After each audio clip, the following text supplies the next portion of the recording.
So you just destroyed my my body as being a gift to me from the creator. My friend thinks it's a prison. Anything I born into a delusion. Anything I create is a fractal of my delusion. Tony, your body's a gift to everybody. Thank you. That Just like mine. I've got lots of gravity mass here. Yeah, we can just move forward from that. Yeah, we're good. There we go. We are here for PiFi 69. Can you believe it? 69 of these things. And we're here with PJ Hughes. Hey, PJ. Howdy. And our co-host are Alexei Novitzky and Brad Voorhees of Sonic Gravity. Hey, Tony. Hey, how's it going, guys? Don't get hoarse, Tony, right before the show.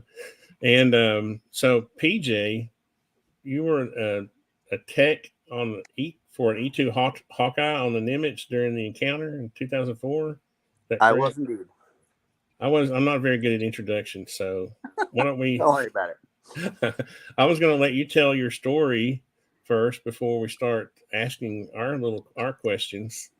I've been spying on you on Twitter, so I have questions from Twitter.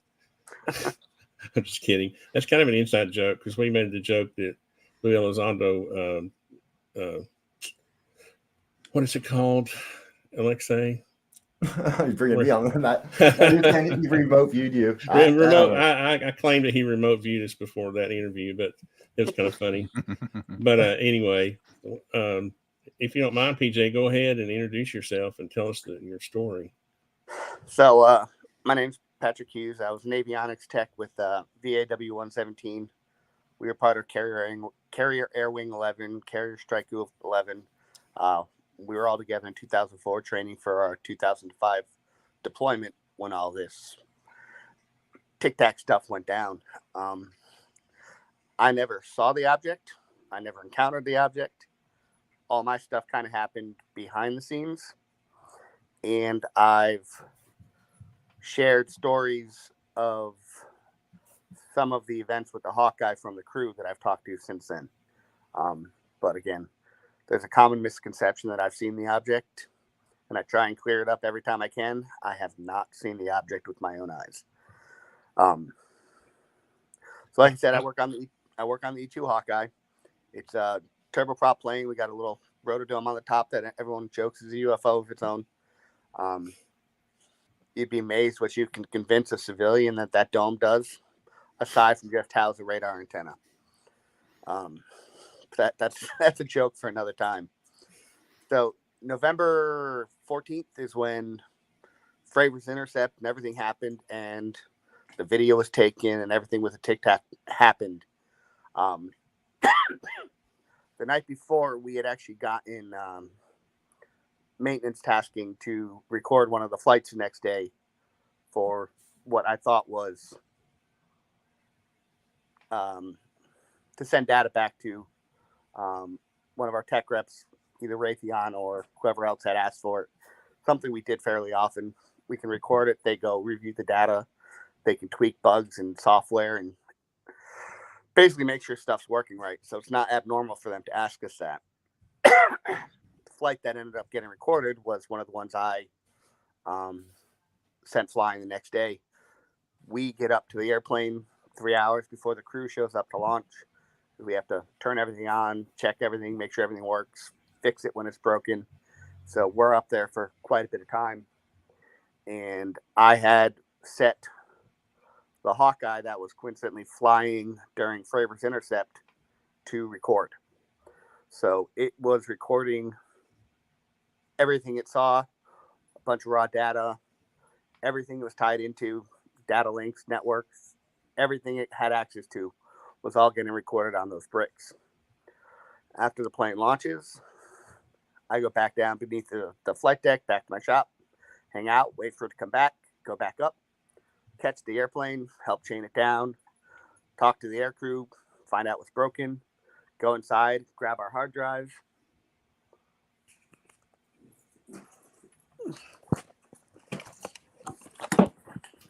Sorry, You guys calling bricks? I dropped you. I apologize to drop you guys. That's okay. But this is an actual brick. This is what they took which is I'm about to tell you. We take these out of the airplane. This is a non-classified one. It's an empty shell. I acquired it when I worked for Northrop. Darn, I was going to have you, UPS it to me tomorrow. I win. This thing is priceless at this point. So there's 6 of them in the airplane, and they're all classified. They deliberately come out of the airplane so the airplane doesn't stay classified. So we take them below, we lock them in our safe. I don't know how familiar you are with classified material, military safe. But they all have 2 combinations. No one person can open them. So I have one side, another guy has the other side, and we both have to enter our combinations to get in. When I got back down, we lock them up. We put them in the safe. We have a logbook. I sign them all back in. The other half of the safe leaves to go to the bathroom. 2-3 minutes after he leaves, go to the bathroom, there's a knock on our door. And it's our executive officer. Behind him is 2 guys in Air Force flight suits.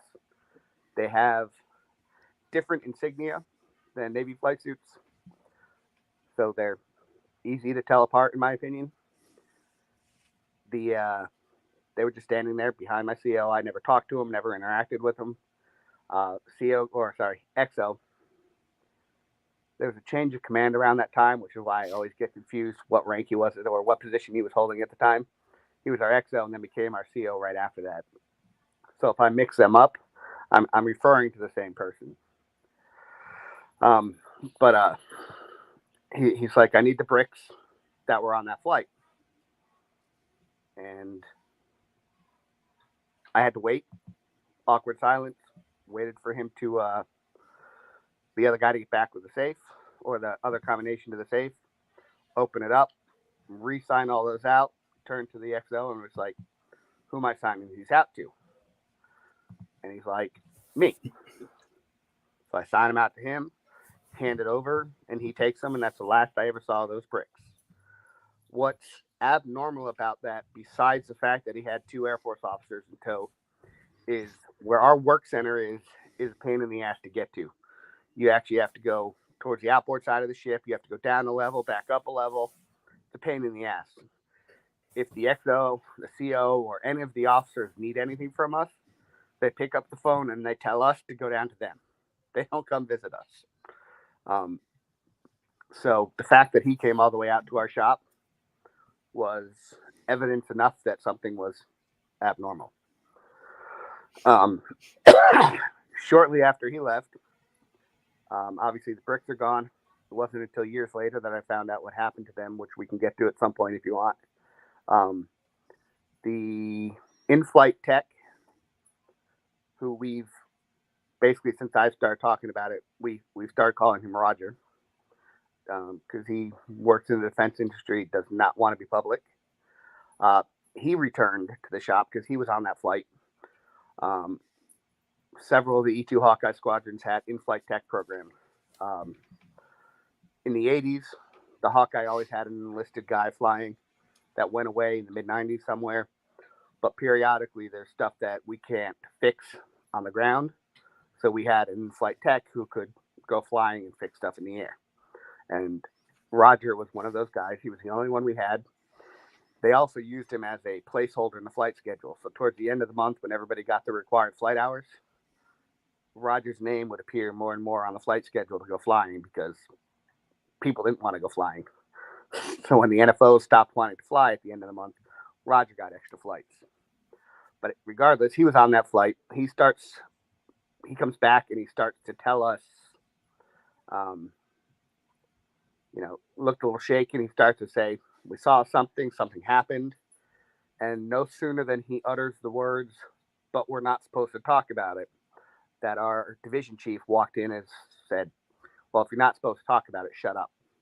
And that was the end of the conversation for years. Come 2019-ish, I ran across Dave Beatty's initial version of his Nimitz Encounters documentary. And I was like, there's more to the story that he doesn't know about. He had his email in the end of the video. I emailed the guy. I was like, here's a bunch of stuff you don't know. he's obviously skeptical because I'm just an email address at that point. He doesn't know me, has no reason to trust me. That's why he had briefly discussed with Roger, because I had asked Roger, hey, you're also there. Can you reach out and vouch for me? At least, tell this guy I'm not full of shit and making this up as we go along. And that's how the two of them had gotten connected very briefly. They said Roger is not coming forward. Him and the other NFL I speak to are not coming forward. One is still active duty, and obviously Roger is with a defense contractor. Both still hold clearances, and neither of them want anything to do with this. I fix boats for a living. I don't care. That's why I came forward. But after the fact, I found out a lot more about what happened. The Hawkeye crew, when they left me on the flight deck, went straight downstairs and were taken into a skiff to be debriefed. They were debriefed by a they person, never really identified themselves.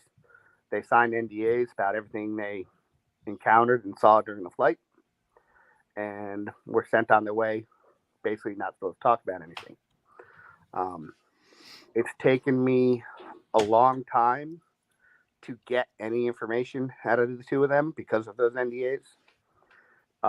It's been a lot of hints on their part to clue me into what they want to say but can't.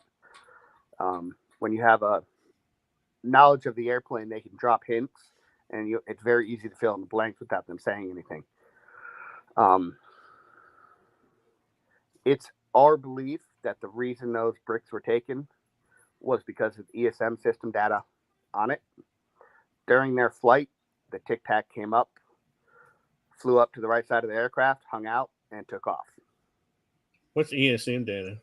ESM is a really stupid name for something because it doesn't really describe what it does. It's a giant set of electronic earphones. It transmits nothing. It just listens to electronic signals.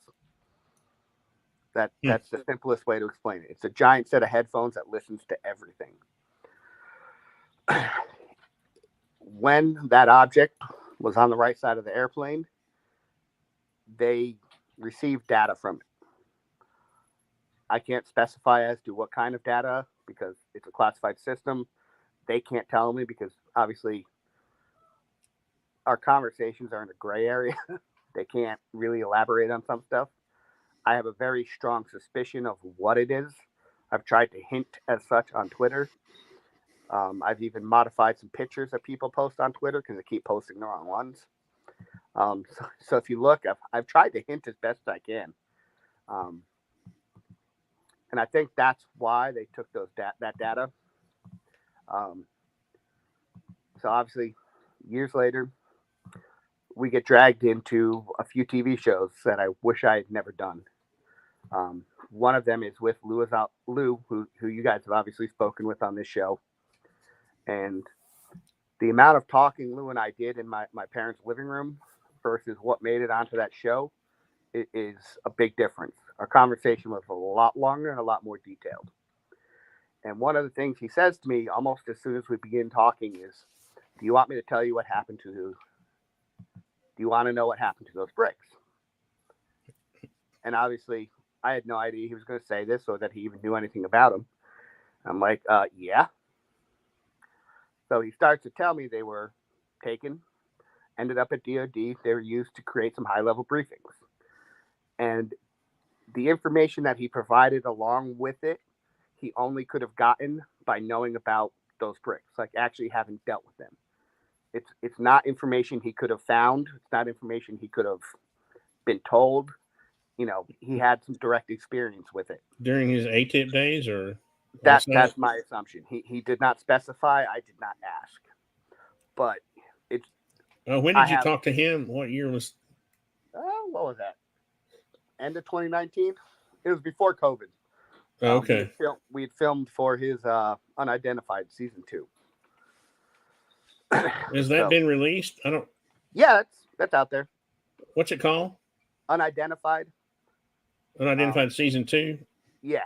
It's like and you're in that episode. it's like the second episode, if I remember correctly. I actually haven't gone back to watch it. So That was nice of him, right? To tell you Yeah. that was cool.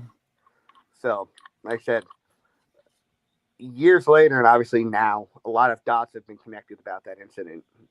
But, for the most part, that's my direct involvement was the bricks being taken and then being able to share some information from the crew when they want to share it. So that's So you all can't share the signal information because it would give away our equipment capabilities, our censored capabilities, or It like I said, it's a classified system. You can Google it. It's AN/ALQ217. It's currently still in use. It's in the Hawkeye 2000. A slightly upgraded version is in the E2 Delta. So it's not something that got retired. It's not something that's old.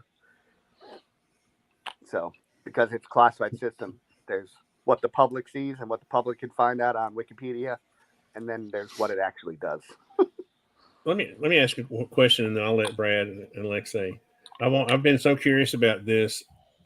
How this David Fravor and those guys? Do you think they came out on their own, or do you think they were asked to come out? So, with the exception of Fravor, Dietrich, and Underwood, I can text every one of the witnesses. I have every number. We talk occasionally. I just talked to Kevin Day the other day. We're all friends. We've become friends since the incident. Dave Beatty, he's the one who got us all together. I've never reached out to Dietrich just because I've had no need to. We knew who she was before she ever came public. I'm glad she came public. We've tried to reach out to Fravor. Fravor does not want anything to do with the rest of us. Basically, he thinks we're full of shit. So there's a sticking point with him. I don't think. When you say you think he says you're full of that. Oh, he's what's he mean? That doesn't make any sense. I mean, somebody had to open the safe. Like, what was he saying? Like, you didn't know the combination? You seem to be too knowledgeable to. Yeah, if you watch any of his interviews and we are brought up, his stance is because he was a squadron CO, he would have known that it happened. He would have known all about it. So he's saying it didn't happen. The bricks got taken, right? I mean, saying Lou Elizondo didn't know what he was talking about that's kind of what it gets at. But because he didn't know about it, it could not have happened. Yeah. But I'll tell you right now, there were people in my own command who didn't know it happened. It's not something that was announced to the world. Fravor makes a point about it being a big joke on the ship, and he's not wrong about it. The next day there was a cartoon in the airplane, which is the master flight schedule for the air wing. There was a UFO themed cartoon into it. The ship's television was playing old UFO movies. It was made a big joke on the ship. But just because he's a squadron CO, he wasn't my squadron CO. Just like I have no idea what happens in his squadron, he's got no idea what happens in mine. He knows what he's told by my CO in whatever meetings they're involved in. Let me try to explain my question. My assumption, because I know several retired, lieutenant colonels from the Air Force, and they would never. I grew up with them. They would never tell me a thing. They wouldn't tell me where they were, where they did their exercises, where they did battle. This guy flew, the Gulf War and all this stuff. And then these guys come out. I mean, it seems to me, I'm just asking, were they asked by someone above them to come and say what they're saying, or did they just do it on their own? That's my question. Do I have I don't have an actual answer. Is it possible somebody asked them? I suppose. They were all separated from the military by the time they came public, so it's not like they could have been ordered to do it. So if somebody came out and said, "Hey, I want you to talk," it had to be voluntary. But aren't they bound by their NDAs? I mean, they never signed any NDAs. I mean, don't you sign an oath through the military that you're not going to disclose secret information? I mean, So nothing Fravor has disclosed is secret. Okay. Nothing I've disclosed is secret. Nothing Gary or Kevin has disclosed is secret. The only people involved in this event that were ever told not to say anything was the Hawkeye crew. They're the only ones we know of that signed NDAs. Like I said, I was never told to keep my mouth shut. Obviously, I didn't think anything of saying anything. It was one of those occasional stories that came out when you got really, really drunk with a couple friends, but that was about it. It's entirely possible somebody directed them to talk, but as far as I'm concerned, they came out on their own.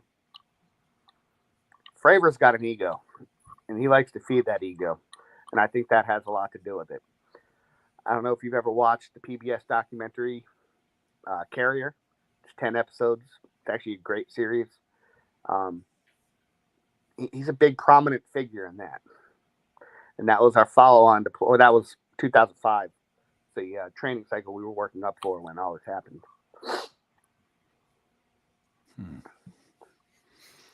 Very cool. You don't have any questions, Alexei? Well, yeah, I mean, kind of the obvious next question. So the reason they took the box was because it was able to capture some pretty solid information of the Tic Tac when it was right next to the jet there, right? That is the strong assumption, but there's a lot more that goes along with it. The Hawkeye is the quarterback of the air wing. That's the terminology admirals like to use when they describe it. It's tied into everything, whether it's through Link 11, Link 16, Mid, CEC. It's tied into every asset in that air wing. Every helicopter is tied into it. Every ship's tied into it.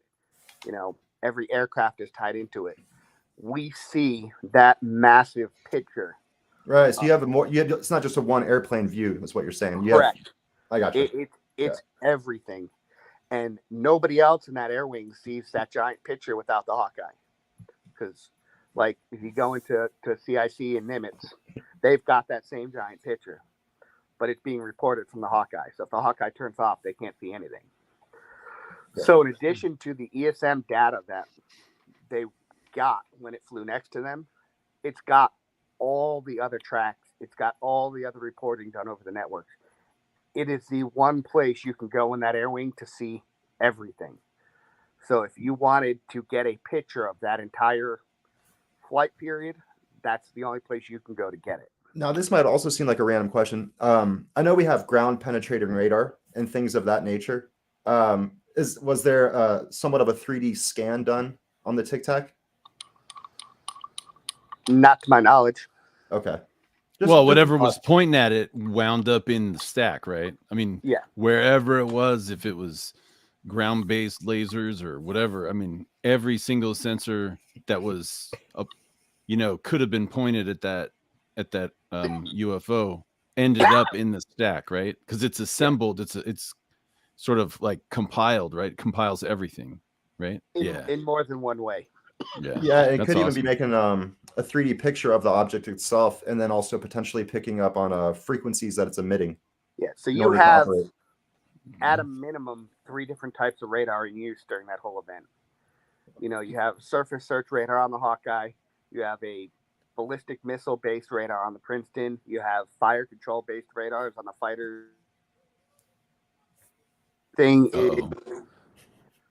Sorry, alarm went off. I had to silence it for a second. So everything is trained to see that object in the way that is specialized with its system. Right. Princeton's radar was able to track these things at the altitude it did because it's meant to track ballistic missiles. The Hawkeye 2000 was not tracking a ballistic missile. Our radar was not fast enough. The fighters aren't tracking a ballistic missile. Their radar is meant to lock onto a target and fire a missile at it. So when you hear reporting, there's an executive summary that has found its way out into Twitter land that is full of misinformation that I still doubt is actually as official as it's made out to be. Talks about the Hawkeye not having it on its radar. Well, it's not correct. It might be more official than you think. Might be misinformation. Possibly. Yeah. I know there's errors in it. I know the individual that was interviewed from the Hawkeye squadron for that, and he wasn't even around at the time. So that just tells you how much missing or incorrect information is in there. But it was tracked on the Hawkeyes radar. It was tracked on the fighters' radars. But the limitations of those radars and the speed at which the object was known to be moving, we kept losing those tracks. Nobody was keeping consistent tracks on it. That's the big difference. It's not that we weren't tracking it. It's nobody was keeping consistent tracks. You mean nobody could? You mean the flight characteristics were such that it was evading things? Yes. Yeah. You know, that's a big deal. You know, because it's not a balloon then. You know what I mean? Yeah. So every radar's got a seagull. Yeah. For lack of a better term, every radar's got a refresh rate. You know, if you move faster than that refresh rate, I'm going to lose you. It's just a limitation. Do you know what the refresh rate is? I do. I can't elaborate on any of that. Darn, I thought I was going to trick you. No. I have a question about something Louis Lozano said during one of our interviews. He kind of was, at one point, he was trying to drop breadcrumbs. It seemed like he was trying to drop breadcrumbs. That's the way I took it, or other people took it also. He hinted that these frequencies were like infrasound, or they weren't on the high end of the spectrum. They were on the lower end of the spectrum. Yes. So about 1,000, about a kilohertz, maybe a little bit more. I'm not going to get specific, but yes. I was surprised you even said yes. I was like, wait a minute, you said yes. That's the frequency. That's one of the visible blue light, but also gravity. There's a lot of gravity waves that I've discovered are that frequency too. So I'm going to tell you a little random story that might help answer this. You know, the ESM system had been was not a new system. Nothing in that strike group was truly new the way people make it out to be. But the ESM system was one of our newer toys. We had test sets that we used to troubleshoot the system when it was broken. Those test sets sucked. They didn't do their job. They didn't work. We found that when we needed to test ESM, we took the microwave out of our shop and a really long extension cord, and we moved it around the airplane. We didn't modify the microwave. We didn't touch it. We didn't open the door. We just set the timer for 5 minutes and moved it around the airplane. And we know it's microwave. So that's about the best hint I can give you. I think there's a reason for that. You want me to tell you what I think it is? I mean, this isn't my interview, but it's because I think they use directional microwaves to manipulate the quantum vacuum, and that's the zero point energy propulsion. That's why you're here, Brad. That's how you steer the craft that we talked about. That's how you steer the craft. I'm pretty sure. Yeah. Yeah. Or that's how, you motivate it. Because I mean, think about that. If this works the way I think it does, and you create electromagnetic field and you shake the left-handed electron and you drop the Higgs field to the ground state, what that would theoretically do is create a mass hole inside that field, inside that electric field. And so the universe would be trying to shove stuff into it. So if you had directional microwaves inside the field and you fired it to the front, you'd put a little something in the front of that field, right? Like a microwave emission. And then there would be something, the quantum fluctuations would tell the universe that, hey, there's something there. And so it would push less hard on the front where the microwaves are going through. And then that means it would push harder on the back. And so that's how you essentially, I think when these things zip around, they're riding microwave emitters like tractor beams because it manipulates the quantum vacuum in the front. So it's pushing harder on the back. So I think that might be, I'll bet you. Okay. So if I had to guess, I would bet you that what the ESM detected was microwave emissions in the direction that the thing was traveling. So probably very well could be. I think so. I mean, that's really interesting. Thanks for telling me that. I mean, it's just so beautiful, man. Just hearing your piece of it and seeing like where it fits and all that kind of stuff, man. It's just awesome. Can I ask you a question? Sure thing. So how much exposure did you have to maybe previous or later UFO incidents, and how did that feel like on the ship when when stuff like that would come up? Like, what was your experience When did this ever happen another time, and what was that like? You know, nothing ever to this extent.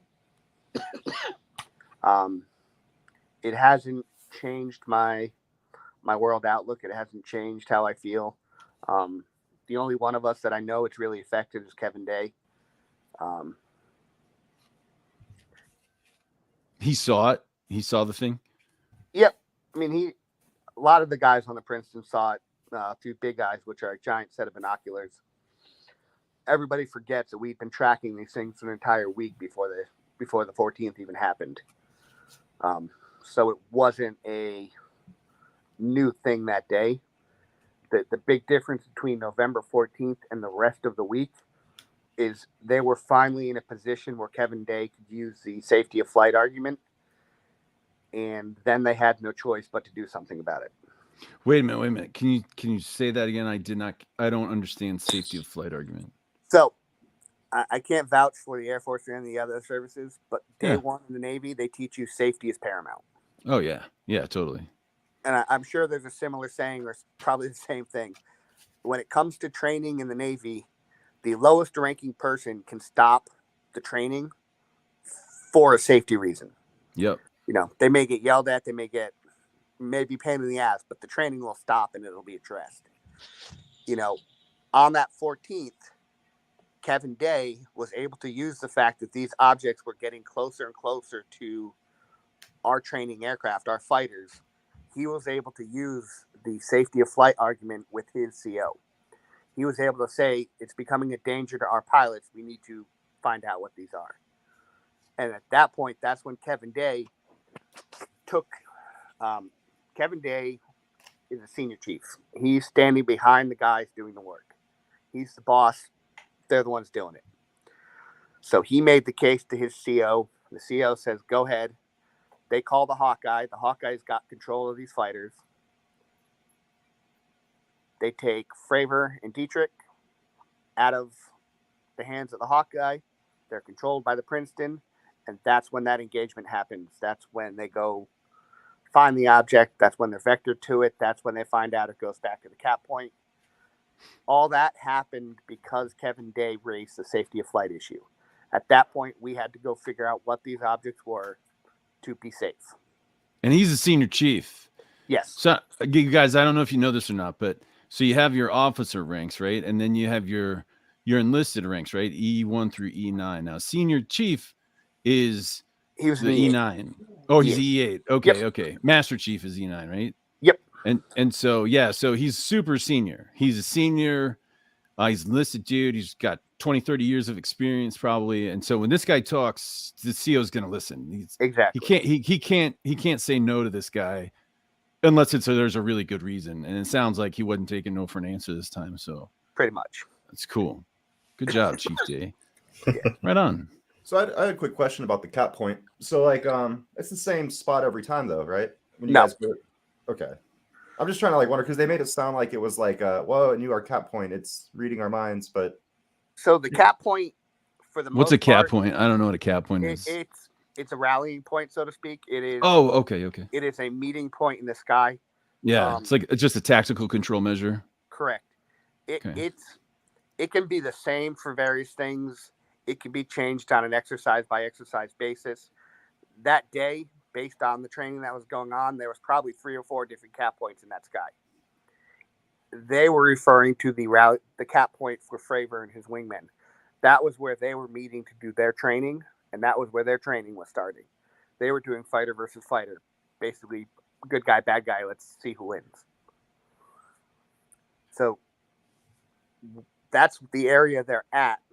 And it's a Latin long. It's not like it's anything special. They're at that point when Princeton takes control of them. They're then vectored away from that point to the objects, and they get vectored until they hit merge plot, which is when, as far as the radar is concerned, it's the same object. They're like right on top of each other, and the radar can no longer distinguish between the two of them. That's how close they were vectored to those objects, and that's when they saw the disturbance in the water and everything else that Fravor saw. And after the object leaves their vicinity, the next time it's picked up on radar is back by their cap point. Interesting. Yeah. And so were all these points within the same training area? Off the top of my head, I'm going to say they're all fairly close. Okay. I mean, we were all over that. Because I got to tell you something. I have this theory of quantum gravity and masslessness that would suggest that these are actually us in the future, and we're seeing them through wormholes. But the reason I think they're hanging out in all of our Navy's flight training areas and our Air Force flight training areas and things like the reason we're always seeing them in the training areas is because they're us training in the future. So, I mean, that's just not out of the realm of possibilities. Yeah, I mean, when you say that it's all in the training area, that makes that just makes perfect sense, man. And thanks for sharing that. I really appreciate it. We have a question from Grant Lavoc. You guys may know him. What is the probability that what was identified at the cap point was the same object observed by Commander Fravor?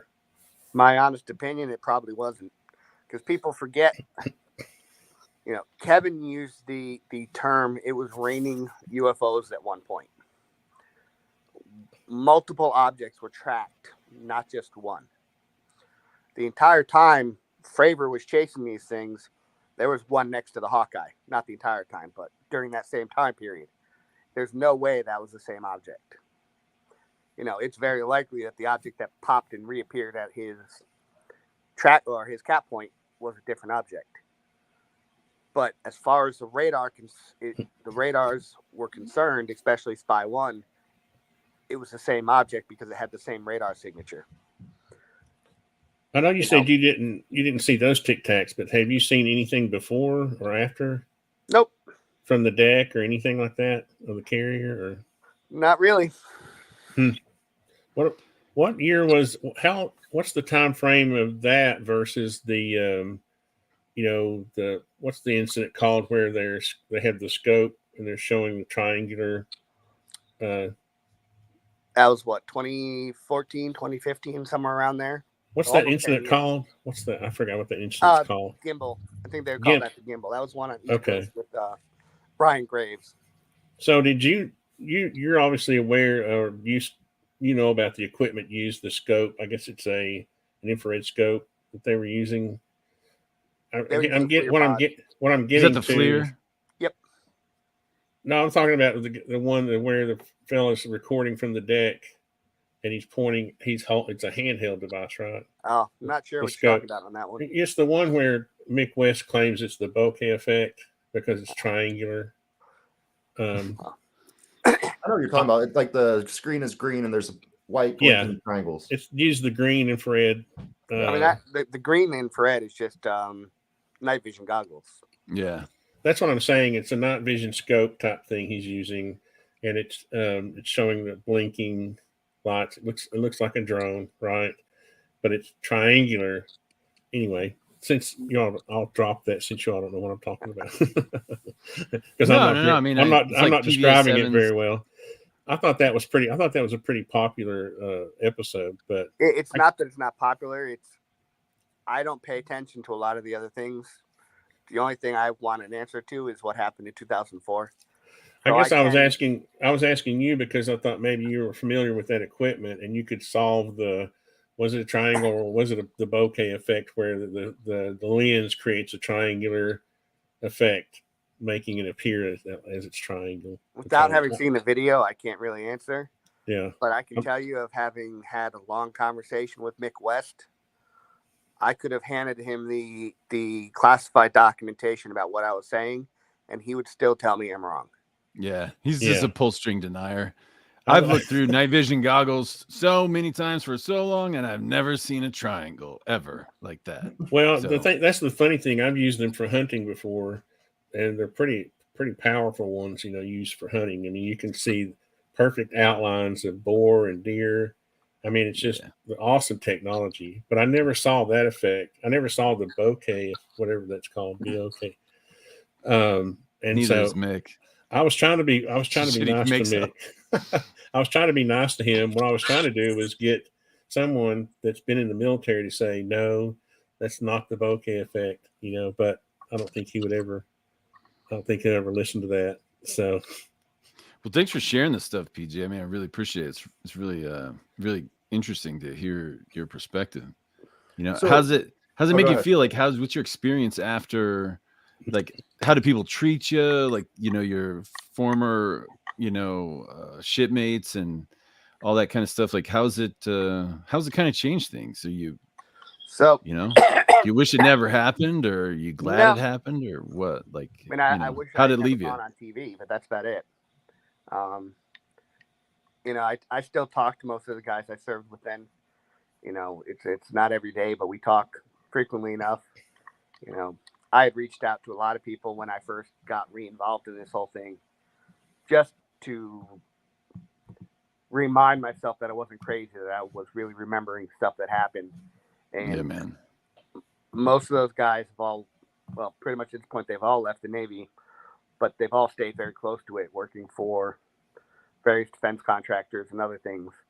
And that's the same reason none of them want to, pop their name out. Yeah. I left the Navy. I did the defense contractor thing for a while. Got tired of traveling all the time. Got This is tired of part living of- in a hotel room. So I retired from the military thing, and I just work on boats now. So this is part of my intelligence work I did on you before you came on here. I was about to ask if ChatGPT did that. No, this was one of PJ's tweets, and I couldn't get it all on there. I'll show the rest of it. But can you kind of talk about this a little bit? So there's a handful of people who they have a missile theory and a couple other theories. And despite more than just me, other, military experts who know about the subject matter telling them that they're out in left field, they're just dead set on knowing the truth, and what they know is the truth. And I was trying to, radar as a concept is not classified.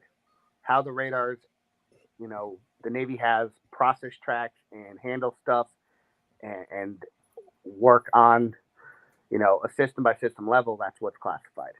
I can't go and tell you, the power outputage of the radar. I can't tell you how far it can see. I can drop hints. I can tell you non-classified answers. But that comment came about of me getting tired of being told that you know what radar is and how it works. That all phrasing is a combination of, it's all unclassified, by the way. It's all stuff that could be researched if somebody dug into it. Is some of the ways that we handle information, that we process information. It's some of the different types of radars that were in use at the time. It's some of the ways that we can manipulate the radar to do what we want. For as much automatic processing that there is on the radars in use, because they all have very sophisticated processors, there is so much operator training that supports that. There's so many ways that they can manipulate what they're seeing to be sure that they're actually seeing what the computer says it is. It's not just like the radar sees it, it generates a track on the screen. For instance, say they're tracking an F-18, 100 miles away from them. The radar's smart enough to know that that's an F-18. It's going to pop up a target on the screen saying it's an F-18, and it's going to give a bunch of information about that. The operator has the ability to flat out trust all that information.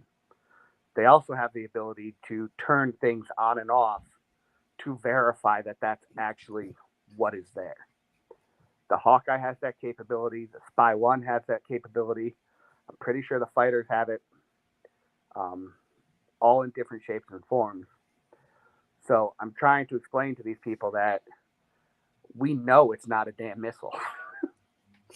I don't care if it's a classified missile, or if it's a sub-launched missile, or if it's a Sidewinder, or whatever other missile you choose to blame it on. We know it's a missile.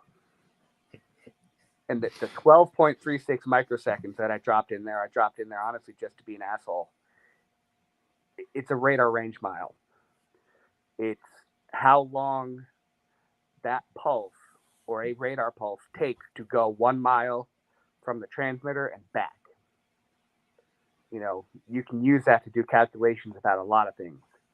And, you know, that's a fairly standard number across most radar systems in the world. And that's what Sometimes you call the snapshot. The radar snapshot is related to that, right? Could be. Yeah, well, I mean, just so everybody knows, the way radar works is you emit a radar signal and it bounces off stuff and then it comes back to you. And so you emit it and then it bounces off, it comes back, and then the way it comes back and all of the sensor, you know, the characteristics of the amplitude and frequency and all that kind of stuff, you can just tell lots of things mathematically about it. So when he's talking about all those different radar signals and frequencies and all that kind of stuff, it's just a wideband sort of, you know, receiver that just receives the rebound from that, or even emissions from that. So it's like, yeah. And PJ, I'm telling you, man, like guys like Mick West and, you know, these serial deniers, you know, they're going to say stuff they know is wrong. They're saying stuff and probably just to, you know, sort of get under your skin and spread misinformation and stuff like that, man. Just, I just encourage you, don't bite, dude. Like, you know what you saw, you know what you're doing. And if somebody is just being a potato head and just being a, you know, jackass, I think it's because that's their game, man.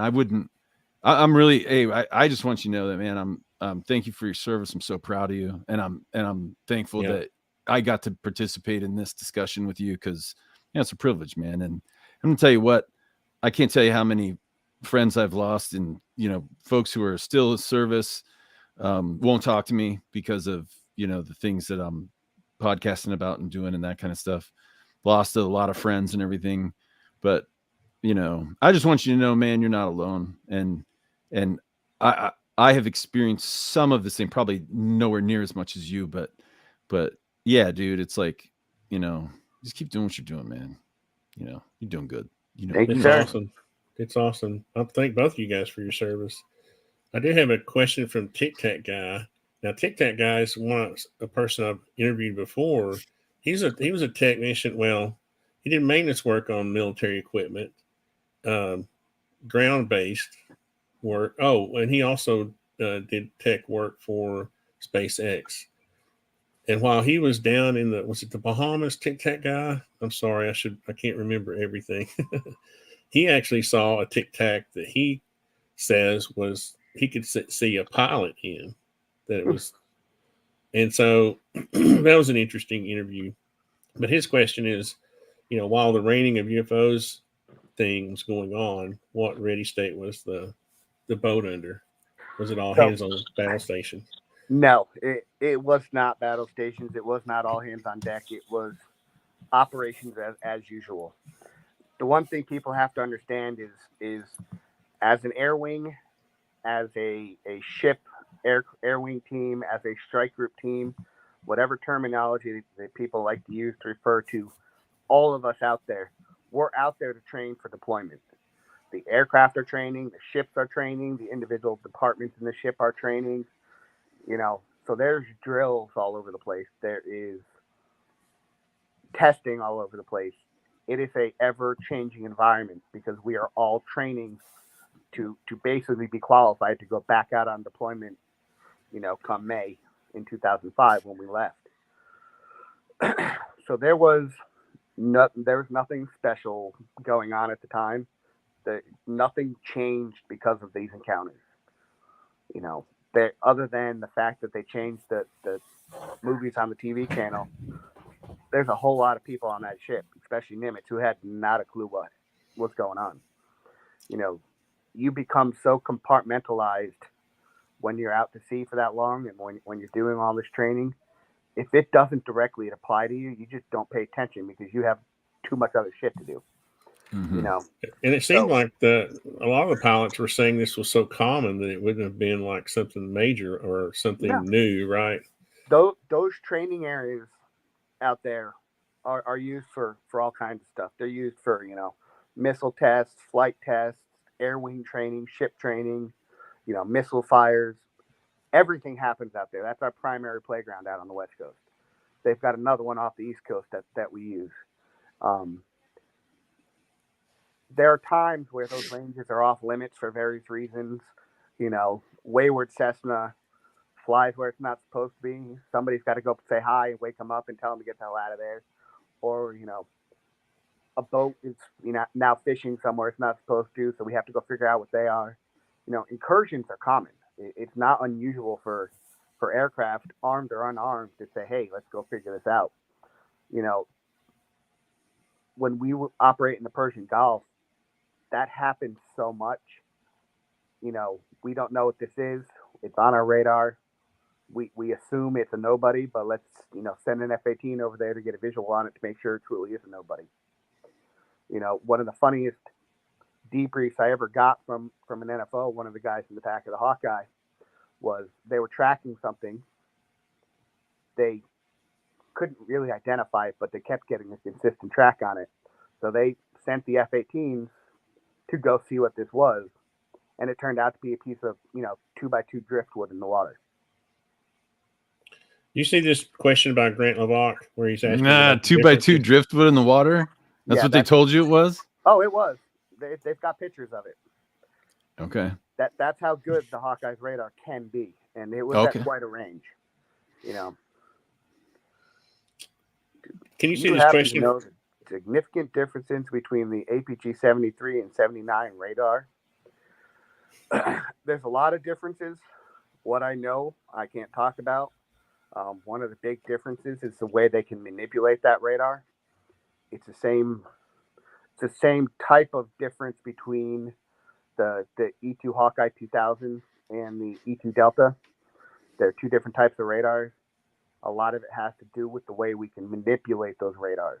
And that's one of the larger differences between those two radars. Everything else I know, I can't say. Sorry, Grant. Trust me, I try to spill the beans when I can, but there's some stuff I just can't. Yeah. Disclosure is important, but it's not worth going to jail over. Exactly. What's your best guess on what the Tic Tac technology is? Ours that exists right now. I mean, yeah, I don't want to give you too many options, but you know what I'm saying. Like, for years and years, I was determined for it to be something of ours. I did things when I worked on the Hawkeye that allowed me to know about other things, stuff I was read into and then progressively read out of when I left the Hawkeye community. There is stuff I worked with and people I worked with when I worked at Northrop Grumman that I learned things about. I have made friends that work for Lockheed Martin. I have a good friend that works for Raytheon who just retired from there.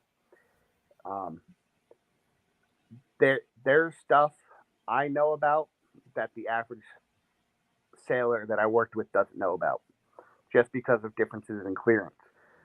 If that's the case, there's stuff above me that I have no clue about. So it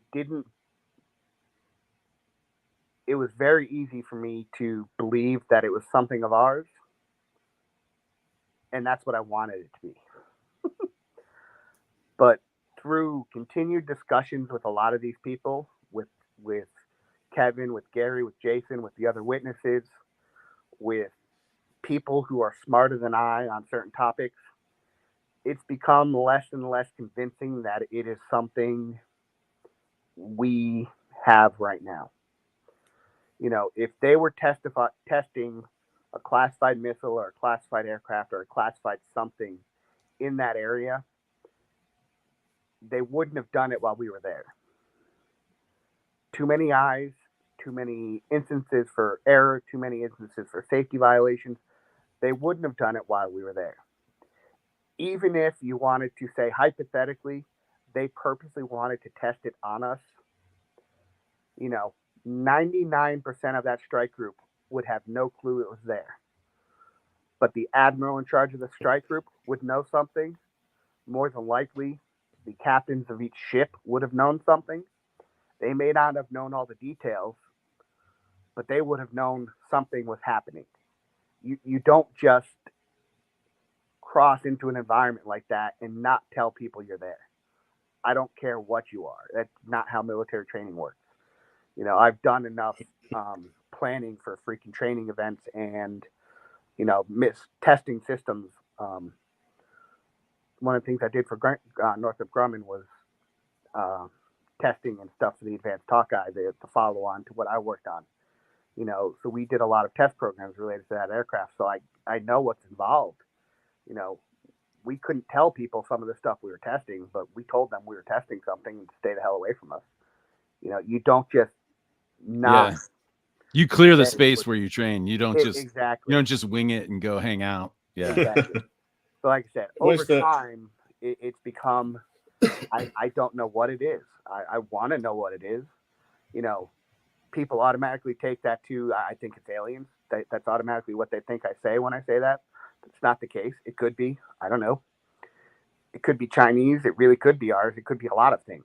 I don't know what it is. And I share what I can share for hopes that either it'll clue somebody in and somebody will figure something out, or the right person will suddenly remember something and come forward and add something to the event. You know, I just want to know what the damn thing's worth. We've seen how slow the Chinese technology is. Well, yeah. I'm just kidding. I had a question for you. Was the Hawkeye one of the radar, you know, was its system the one that caught the famed, it went from 80,000 feet to sea level in some second or something? No. So that's the major difference between the two types of radar. That was Spy 1 Bravo. That was what Princeton had. That's what most of the Aegis cruisers had. They're meant to track and essentially shoot down ballistic missiles. That's why their radar can see that high. That's why their radar can see that. Well, that was kind of my next question. You were talking about refresh rate earlier. I was wondering if that was kind of out of the range of the refresh rate of the Hawkeye's radar. He's not going to tell you that. I can't elaborate it, but I can tell you it was going a lot faster than our radar works. Yeah. That's no secret. That's why we kept losing it and tracking it and losing it and tracking it, just because it went so fast. But isn't there some sort of coordination? Like if you're in a battle situation, there's coordination between your radar information and the battleship or the battle group's radar. Many different ways to do that. You know, again, how these work is classified. The fact that they do what they do is not. These are all things you can find on Wikipedia. People get concerned that I say something I shouldn't. I promise I don't say anything I'm not allowed to. But we have Link 11, which is mainly for allies at this point. It's a data link. It shares track information between all the assets tied into that network. You have Link 16, which is a faster one. It's also called MIDS on the fighters. It's tied into all the fighters, tied into a couple of ships. And then we had what it was essentially a new toy at the time was CEC, which is a cooperative engagement capability. If you look up CEC, which was ANUSG 3 Alpha, I think it was at the time, it is a very, very bland description of what that system does, because a lot of what it does is very special, very talented, and very capable. And that system is designed to work expressly with the Aegis cruisers and the ballistic missile defense system. You know, that's what it is designed to work with. How it does what it does is absolutely fantastic, and I can't elaborate on all of what it does, but it creates such a solid picture of what things are doing that it's very, very, very difficult to fool. It creates such a uniform picture of what's out there that they can shoot a missile at it based on it. You know, you could essentially turn Princeton off, launch a missile based off of CEC's track information. That's how advanced that system is. So you're seeing all of that picture. You know, those are all the different ways we can see everything. Those are all the different ways we share all that information. And I think I elaborated on your question, but I don't know if I actually answered the whole thing. No, that's a pretty elaborate answer. Yeah, it was really good, man. That was cool. Thanks. Yeah. Anytime. Grant LeVoc was asking about which allies. I kind of assumed it was what UK and let's see, where was that question? Let's see. He cares about the Aussies. That's who he wants. He wants to. Oh, we play with them. We play with England, Canada, Mexico. Basically, if they're our friend, they've got one of those systems tied into them. It's one of those that was developed for us, that was shared, because when we're operating in, the Mediterranean and we want to play with the allies, we got to have something that talks with them. One of the Mexico. That seems a little sketchy. Mexico used to fly Hawkeyes. Hmm. They're one of the countries we exported the Hawkeye to. Them, Singapore, Taiwan, Japan, Israel. We tried to sell them to India for a while. Did you just have, how many Hawkeyes did you have in your group? So the E2C Hawkeye squadrons across the board all had 4 aircraft. You have 3. You had 3 on deck ready to go, 1 down in the hangar being worked on. And there was always 1 airborne. If the air wing was flying, there was a Hawkeye flying first.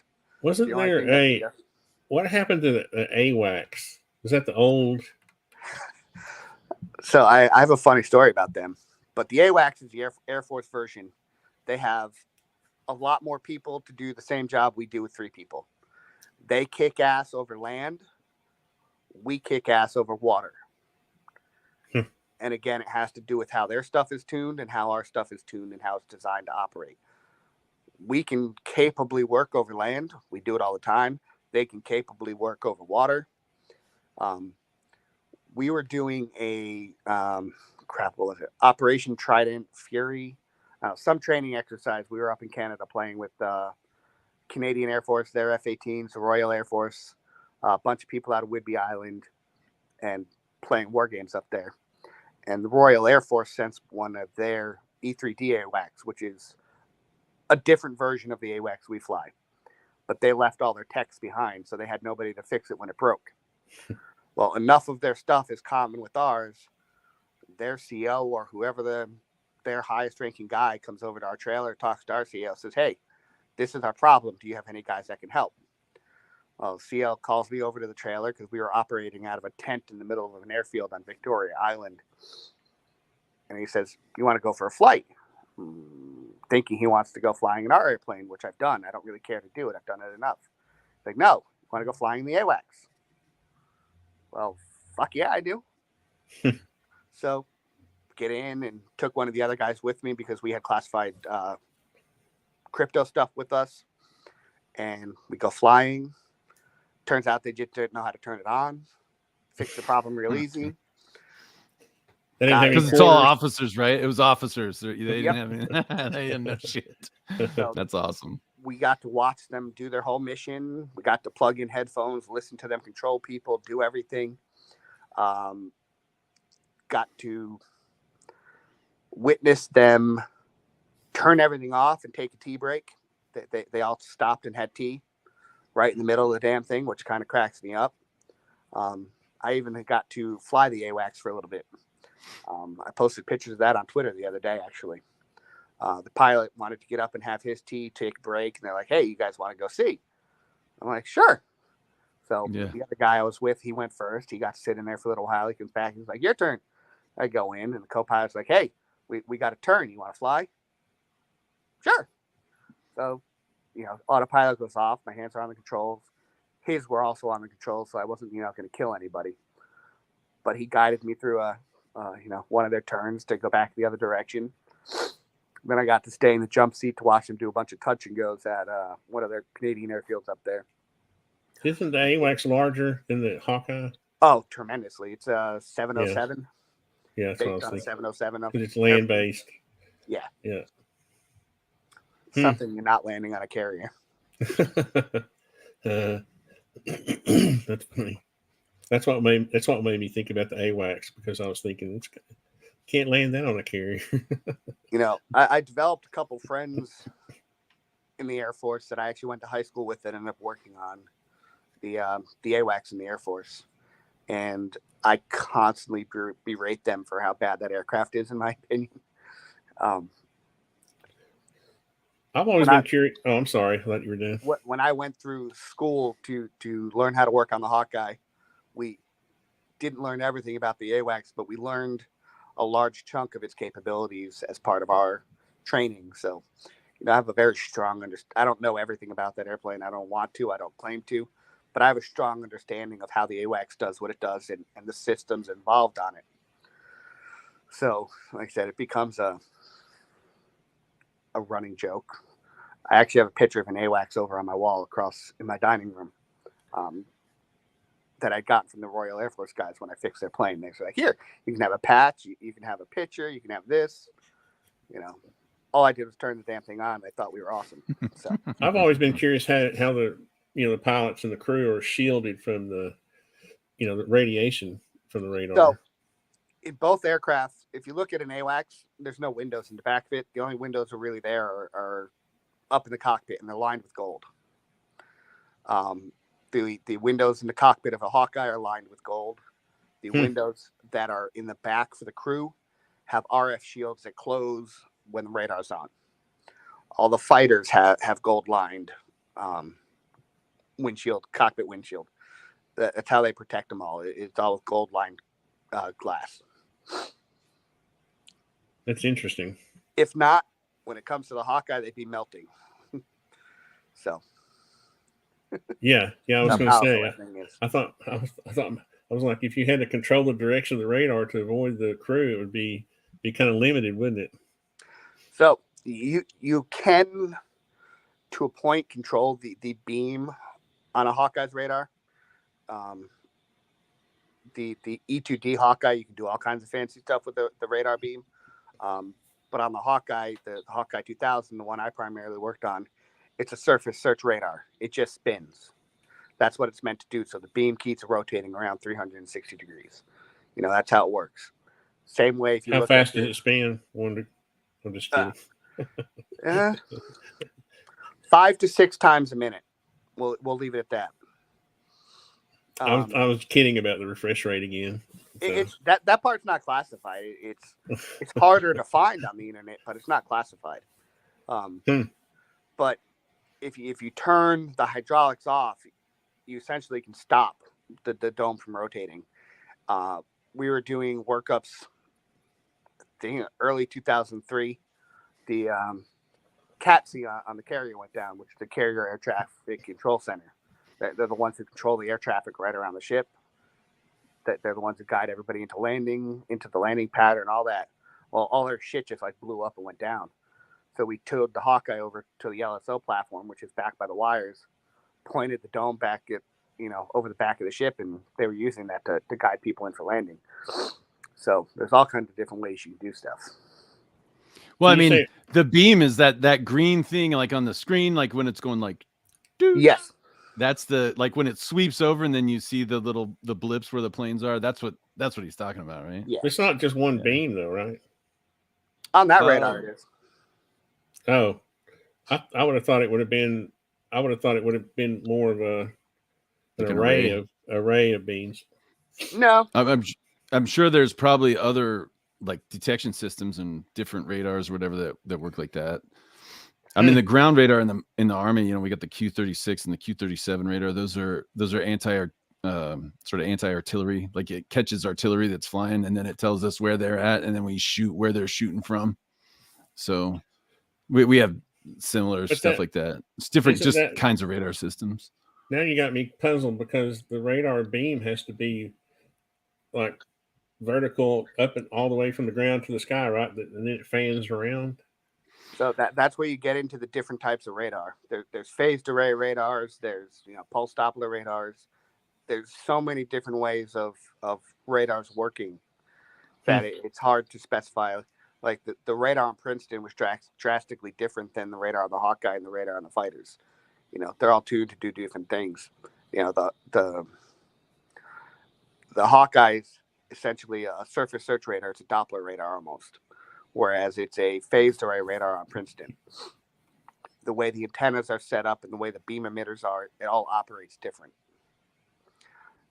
A radar consists of a transmitter and a receiver. And receiver.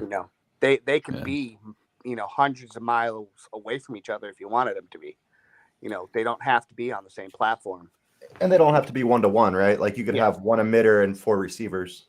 Exactly. Yeah. You could have endless combinations of that stuff, and that's what makes the radars in use differently. That's also what makes some parts of them classified. Yeah. So what's the range of the Hawkeye? Unclassified, 300 miles. Unclassified. Safety factor 1.5, So so like 450 miles. 1,000 miles. Huh. That's That awesome. driftwood story was past that range. Huh. I'm just curious. Have you ever heard of a guy named John Searle? I don't think so.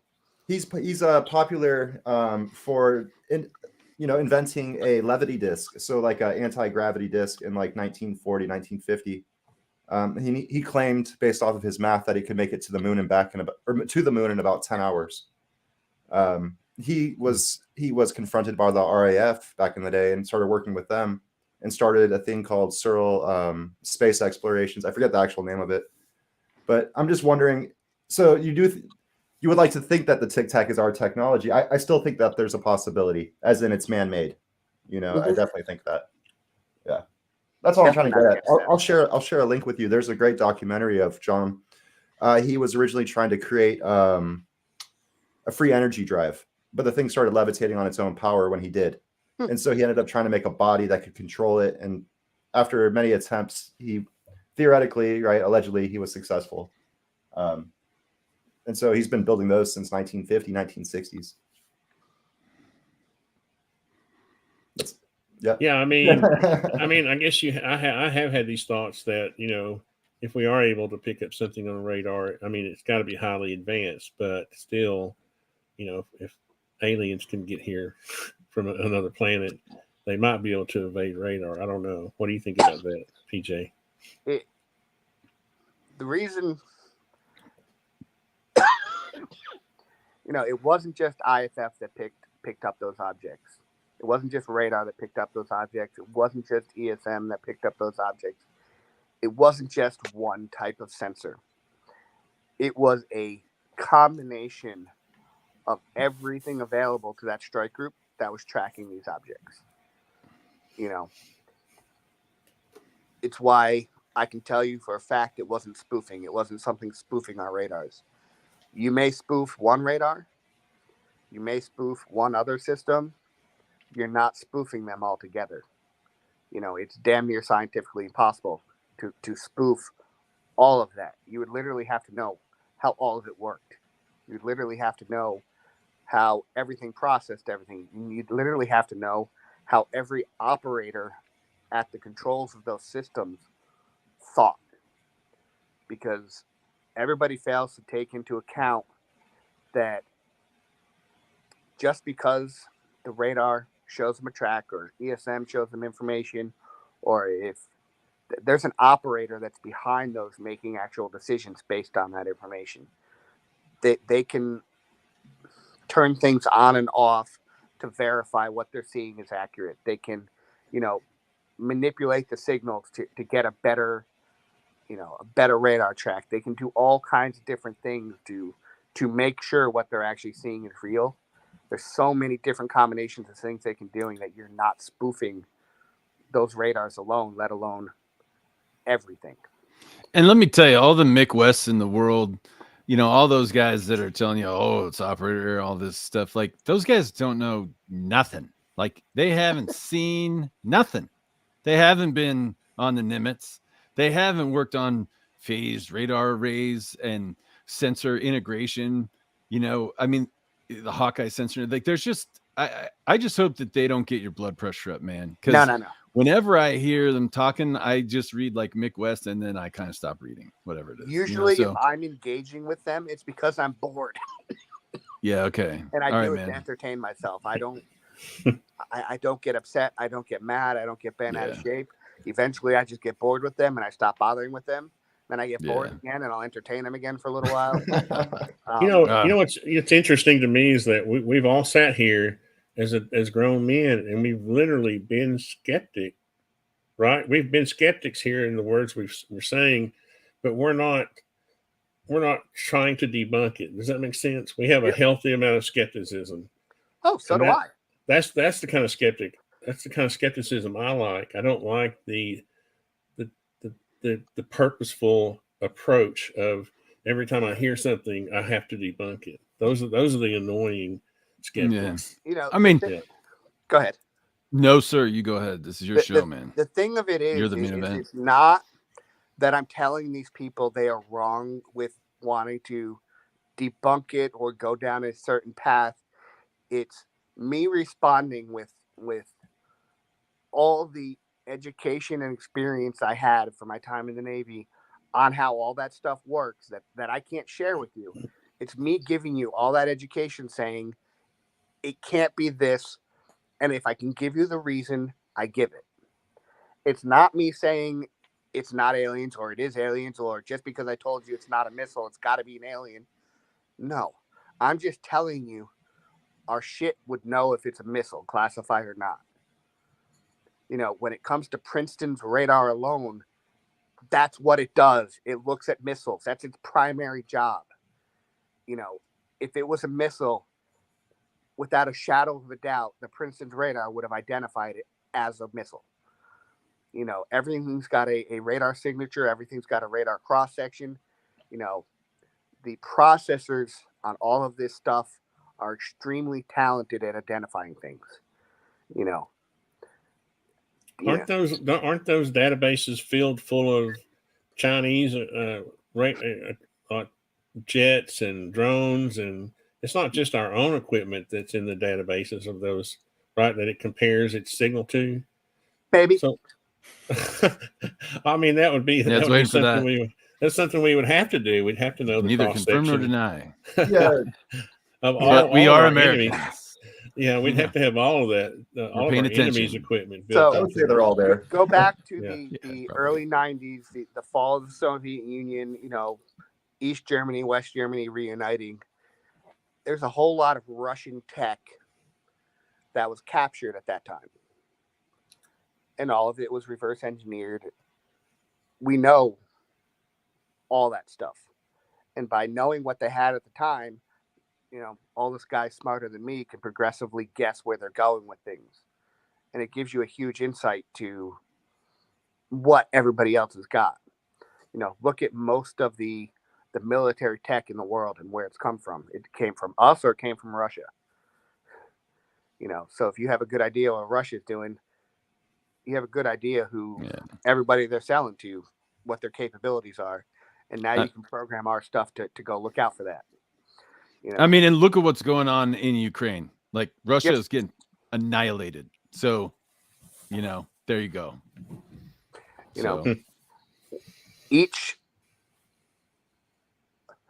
Since World War II, at the invention of radar itself and the perfection of using it in the military, we don't just design new systems. It all has its basis in what was done then. So all that information gleaned since that time, all the encounters it's had, all the stuff we've learned, all of that keeps wrapping into the system. So there's a massive amount of knowledge built into these processors. There are these databases that get attached to stuff that get constantly updated. Kevin, one of the constant arguments is, it was all errors in our system because everything was new. Well, no, that's a very, very misleading statement. It was newer to us at the time. Everything new in the air wing just did a deployment around South America. Wait a minute. Who said that? One of Kevin Day's statements were, we had new software on Spy 1. They had software upgrades and stuff that were done to the Princeton. And that same thing rings true. There were software updates for the air wing. There were software updates for, Nimitz, everybody. Because they want us to have the latest and greatest before we deploy. And there is cycles of updates to stuff. And generally, you pop into that upgrade cycle when you're getting ready to deploy. So just because it's new to us doesn't mean that stuff hasn't deployed before. Just because it's new to us doesn't mean it hadn't been through freaking 5 years of testing before it even got to us. The simplest explanation of how the Navy tests a system or a software update and deploys it is, who knows how long the defense contractor who designed that system has been testing it. They have full-on setups to duplicate and test all the stuff every change they make. Then in the case of most aviation, it goes to Pax River in Maryland to one of the test squadrons. And having worked extensively with some of those test squadrons on the advanced Hawkeye, they think of the dumbest sailor they can think of and how they can fuck something up or how they can screw something up or how they can turn it on the wrong way. And they duplicate that. They do everything in their power to break this stuff extensively before they say it's okay to go to the fleet. And even then, it goes to one fleet asset. So for the instance of we had a ton of software in the Hawkeye that was updated relatively frequently. Minor updates, but relatively frequently. And we'd load the new software. But it would always be, if we were the first ones to get it, we loaded it on one set of bricks. We used it in one airplane, and we ran it like that for a while. So we now have all that other testing done before us, and it could be a couple months before we say, okay, we haven't had any problems with it. We report back, then it gets pushed out to the fleet. It's new is a very misleading term in the military. And in your pre-flight, you're gonna you're gonna do diagnostics on all your equipment. You're not gonna fire that plane up and take off in it before you've checked it out. Very rarely we try unless you're under attack or something, right? Unless it's emergency. Every Hawkeye squadron does it slightly different, but all generically the same. Some guys are up there 2.5 hours early, some are 3 hours early. Kind of depends on how well your airplanes cooperate. The Hawkeye's been around since the freaking 70s, constantly upgraded. Some of the stuff can be temperamental, some of it's a little older, some of it is newer. You learn. All these airplanes have a personality. It's almost like they're a chick. They can be temperamental. They have their moments. And you learn the peculiarities, especially as a technician of each one. Some radars were more reliable than the others. Some were a lot more clear than others. Some had their moments. We, at least at 117, we were up there 3 hours early. And if I was in the primary aircraft, one of the other techs was firing up another airplane. So we'd have two of them up on deck. And the air crew shows up a half hour or so before they leave. So we've already gone through and we've tested every system on this airplane. I have put my finger on every knob, every screw, every wire, every connector, and made sure that plane is ready for them to fly. The NFOs show up, the pilots show up, they have their own pre-flight stuff, their own pre-flight routine. They literally come into the back of the airplane. They ask me a series of questions. I tell them what might have been broken, what I fixed, anything that happened, and I tell them the condition of the airplane. I get out of Dodge unless they need me again. They then go through and they check everything. And then they say they're ready to fly. The Hawkeye's got, especially when it comes to the back-end systems, it's got an IFPM. It's an in-flight performance monitor. It is a very talented tattletale. It'll tell you what's wrong with it. Sometimes what it tells you is open to a little bit of interpretation, but it tells you that something is broken. If I go to turn on the radar and it does something, I have a computer telling me what could be wrong with it. I go up to the radar itself. I have a whole bunch of other stuff I can look at that'll tell me what's wrong with it. And once you become good enough, you can generally guess based on what it's telling you as what you need to fix. And there's been countless times where you get up there, you turn it on, the radar works fine for 20 minutes, and then it breaks right before the crew shows up. So you're running through the skin of the ship to go steal a box out of the hangar just so you can get it back up there. Get a card or something that you got to switch out. Yeah.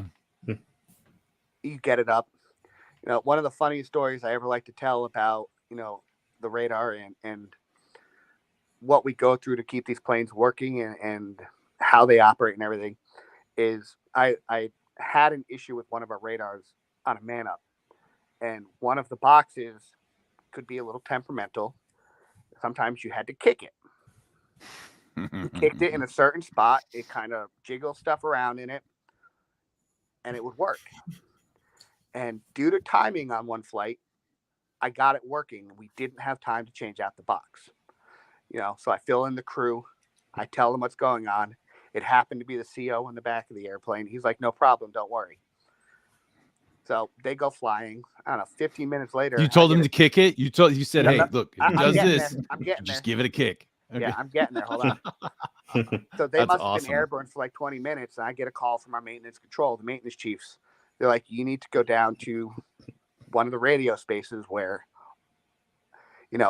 every plane that's flying, they have a rep in certain spaces, so if there's an issue, they can call back to somebody who's got a book in front of them that can help them figure them out.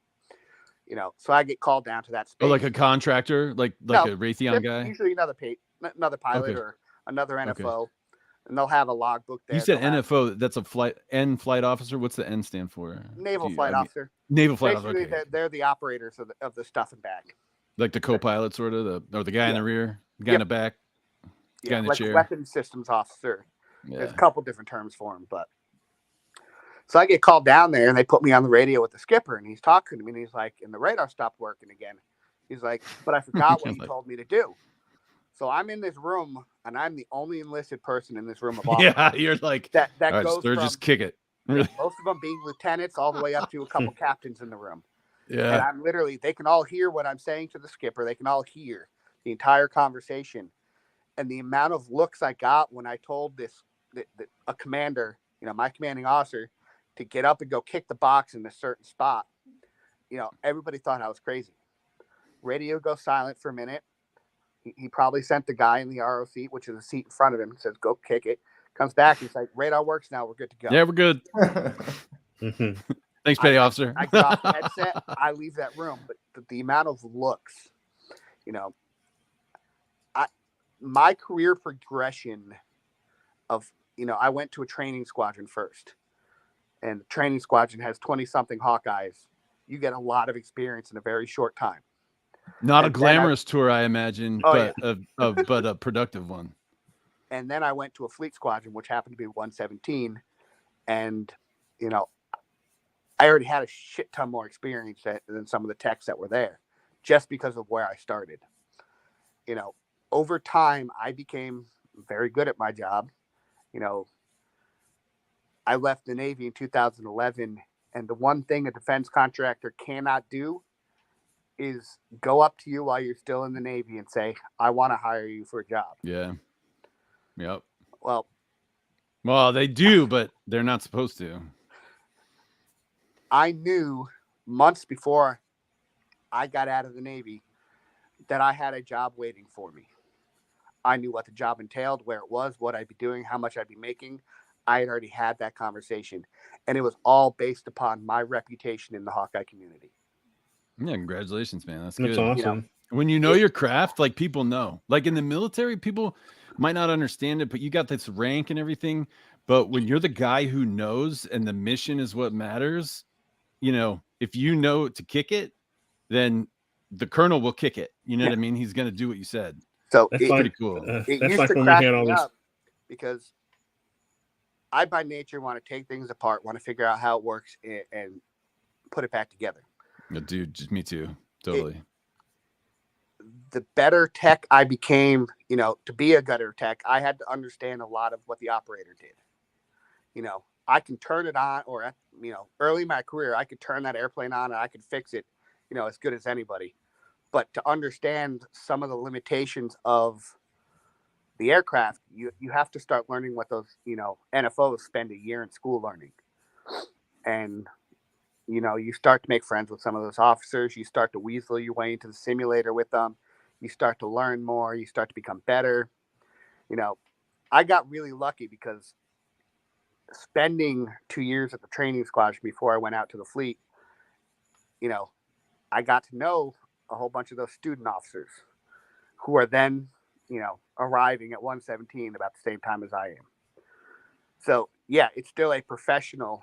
He's an officer. I'm an enlisted, type of relationship. It's not something we don't go outside of work and hang out. Right. But yeah. I've now known this person for 2 years. They've seen me flight after flight come in and fix stuff. They're now new. They're trying to make a name for themselves. They come find me when they have a question. So you end up developing relationships with officers over time. And honestly, the better ones are the ones that you develop the relationships with because they're the ones who care. Yeah, man. And those are the ones who are like, hey, I got some simulator time. You're not doing anything. Come on in. I'll teach you some stuff. So you soak up all the knowledge they have to give you, and then you get even better. Don't get me wrong. I am not an NFO. I don't know nearly as much of the tactics and stuff that they are taught in school. But when it comes to the solid operation of that airplane, I can do it as well as anybody. Man. That was my job for Northrop Grumman. We went around and we modified those airplanes, and I'm the one who sat there in the back end going through system after system, tuning, fixing, setting, getting it working. That was my job. I had a bag in my truck that I kept, and I would get last minute phone calls. We're sending you out to so-and-so to go help so-and-so. They have a problem. We're sending you out to help them fix it. That's one of the reasons I left that job, because I was on the road all the time. Let me ask you a question about what's happened since 2004. Because I was just sitting here thinking while you were talking, why haven't we heard about anything that's happened since 2017? I mean, did the Tic Tacs just stop showing up? I wonder. I don't really know how to answer that question. It's like, I thought maybe you had heard rumors from some of your friends. No, I've asked around. A lot of my contemporaries are just now starting to retire, so I still have a lot of friends that are in the military or in the Navy. I've asked around. I've made questions. Like one of the things I specifically asked about was, 2-3 years ago, they made a big to-do in the news about how the military had a whole new reporting procedure for all of this stuff. And, you weren't supposed to face repercussions, and, you could report a UFO and be cool about it. And the reporting process was there. Well, they're not wrong. There's a reporting process there, but there's still a huge stigma behind it. Nobody wants to use it because they're going to get laughed out of the ready room when they go say, hey, I saw a UFO. You know why Fravor didn't get laughed out of his ready room when he said they saw a UFO? Because he was the commanding officer. You're not laughing that guy out of his own ready room. What made his announcement and his experience so credible was because he was the commanding officer of that squadron. You don't get that high in the Navy by just being a person. Before you ever even get selected to be, I don't know how it is in the Air Force or the Army or any other squadrons. It's the same. It's a big deal. The when it comes to naval aviation, the career path tends to be you become the XO of a squadron, then you take over as the CO of that squadron, then you normally go to the Pentagon somewhere, and then you come back and you command a ship, and eventually at that point you get, by the time you hit XO, they already know your career path before you do. Yeah. Somebody somewhere at the Pentagon has already said, this guy is going to be the XO, the CO, then he's going to go command this type of ship. Then he's going to be, nuclear power qualified. He's going to go command a carrier. Then he's going to do an air wing and this and that. At the time of this incident, my XO and CO had turned over almost right after it. I think when we went back out after Thanksgiving, they had to change the command. But those two individuals are rear admirals now. Yeah. Both very high in the Navy. They both had carrier commands. They've both been around. Like I said, Fravor at some point chose to retire, whether that was his choice or somebody told him he should. That's an area I don't have expertise in.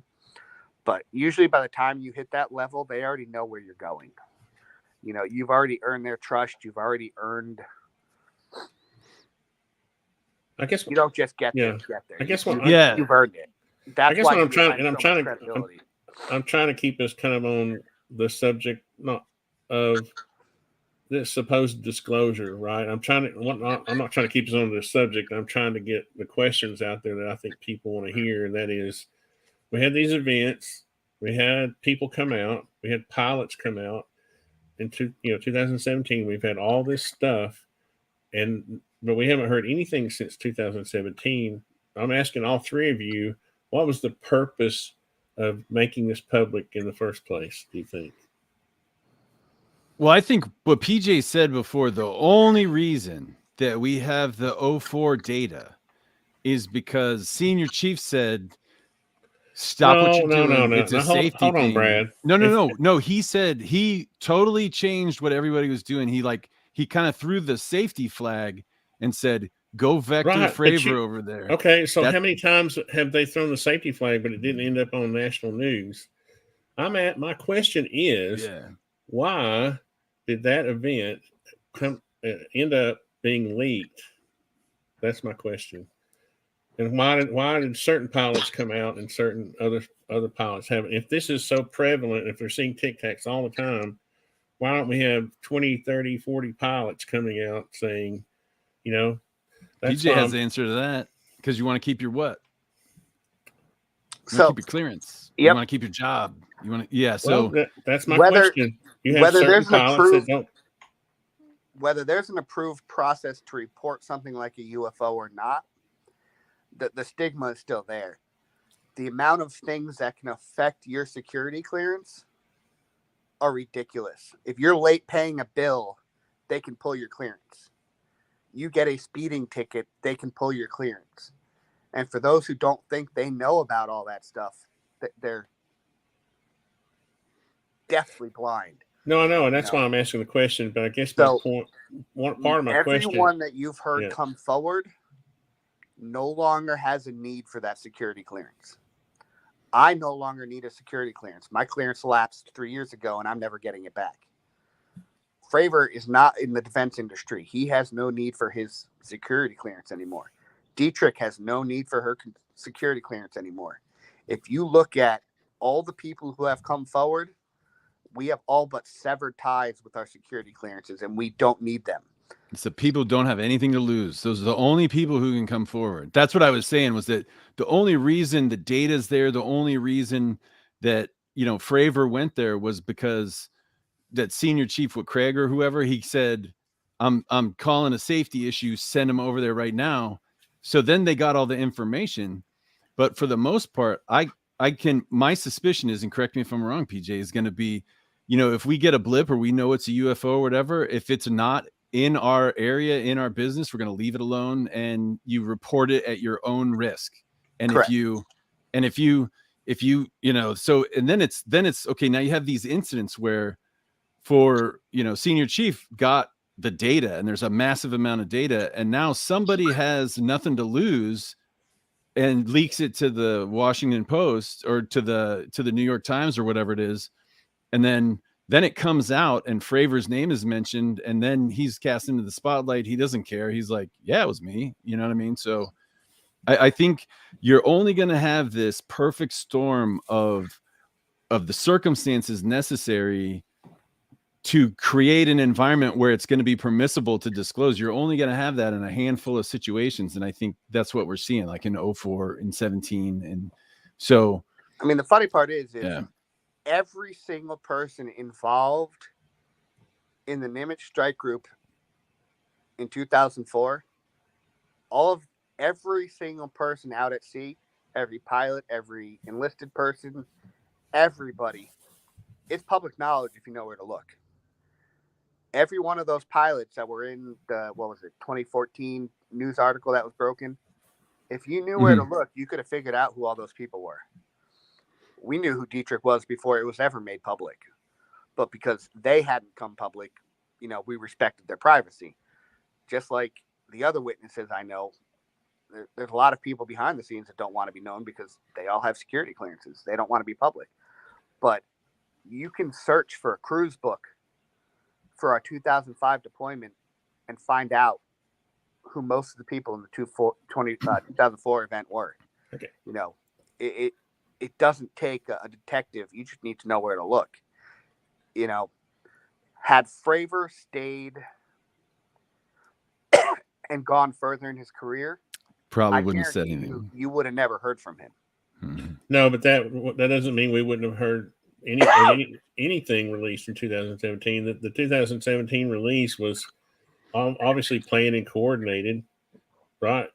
Could be. What do you mean could be? You don't think? You think Lou Elizondo just randomly, and Chris Mellon just randomly, and all these other people just randomly, just accidentally decided to? So a video from the 2004 event, the very small clip that you see, that was released on some website in 2007 before it ever hit mainstream. And the person who took that video, if they ever got caught, would have lost their clearance because they took it off the SIPR. Wait a minute. You're saying the video that was released in 2017? They would have lost their freedom. Yeah. They would have. I mean, Okay, yeah. hold on, Brad. I'm trying to get to the bottom of something here. Yeah, it was released on a I don't a understand German because website in like was 07. it what was the big deal about the 2017 New York Times article if this stuff had been released before? Because the New York Times article made it mainstream. It made it public. It was released in a forum on some German website. I know a couple people know what it is. I don't know the website off the top of my head, but that was where it was initially released, and that's where it's my understanding that the guys from the New York Times got it. I haven't spoken to the New York Times guys. I don't think that doesn't sound familiar to me. I'll have to go back and reach out to Dave Beatty. He can tell you what it is. Are you talking about but there's different. There's gimbal. There's go fast. There's splash. I'm talking specifically about the initial video from the 2004 incident and the initial New York Times article. It was all about the 2004 event. It wasn't until after all that happened that we found out about everything else. But that video was released way before it ever became public. So what do you think Lou Elizondo's motive was then? He's getting out, right? He resigned, right? Obviously Lou's got his reasons for what he does, and they're his own reasons. No, I know, but I'm asking you. I'm saying if you don't think there's some sort of coordinated effort, then I'm asking you, why do you think? Yeah, since he's come public, there's a coordinated effort to release stuff that he obviously knows about. Okay. But before then, all you had was the New York Times article, Fravor statements. It wasn't until after that Lou came public and Chris Mellon started saying stuff. But again, it's after they all stopped meeting their clearances. Am I the only one then of all of us that think that there's been some sort of coordination between, Lou Elizondo, Chris Mellon, Tom DeLong, all of these people? I'm just going to say it this way. In the 2017 incident, there were E-2D advanced Hawkeyes flying. I can't discuss what's on that airplane, but I'm telling you, without a shadow of a doubt, it is leaps and bounds and 1,000 times more powerful than what we had in 2004. No, you just asked, are you only the one, or whatever? In my opinion, it's all coordinated. It's extremely I'm not coordinated. saying it's not. Yeah. But I'm saying if it was coordinated, there's a lot more data out there that they're not giving us. So I know. I'm trying to get. I'm honestly curious about what people think about this, because from the very beginning, it has felt to me that there's, I've wanted to put these people up, like the FBI does. Here's the yarn and the string. Yeah, the strings. Chris Mellon, Lou Elizondo, Tom DeLong, Dave Fravor, Dietrich, all these people, and all of the media people that seem to be involved. I even think some in Congress, obviously, it's absolutely funny, some of the stuff you just mentioned. I was active on Twitter, and then I kind of obliterated my presence for a while, and then I've slowly kind of gotten back on.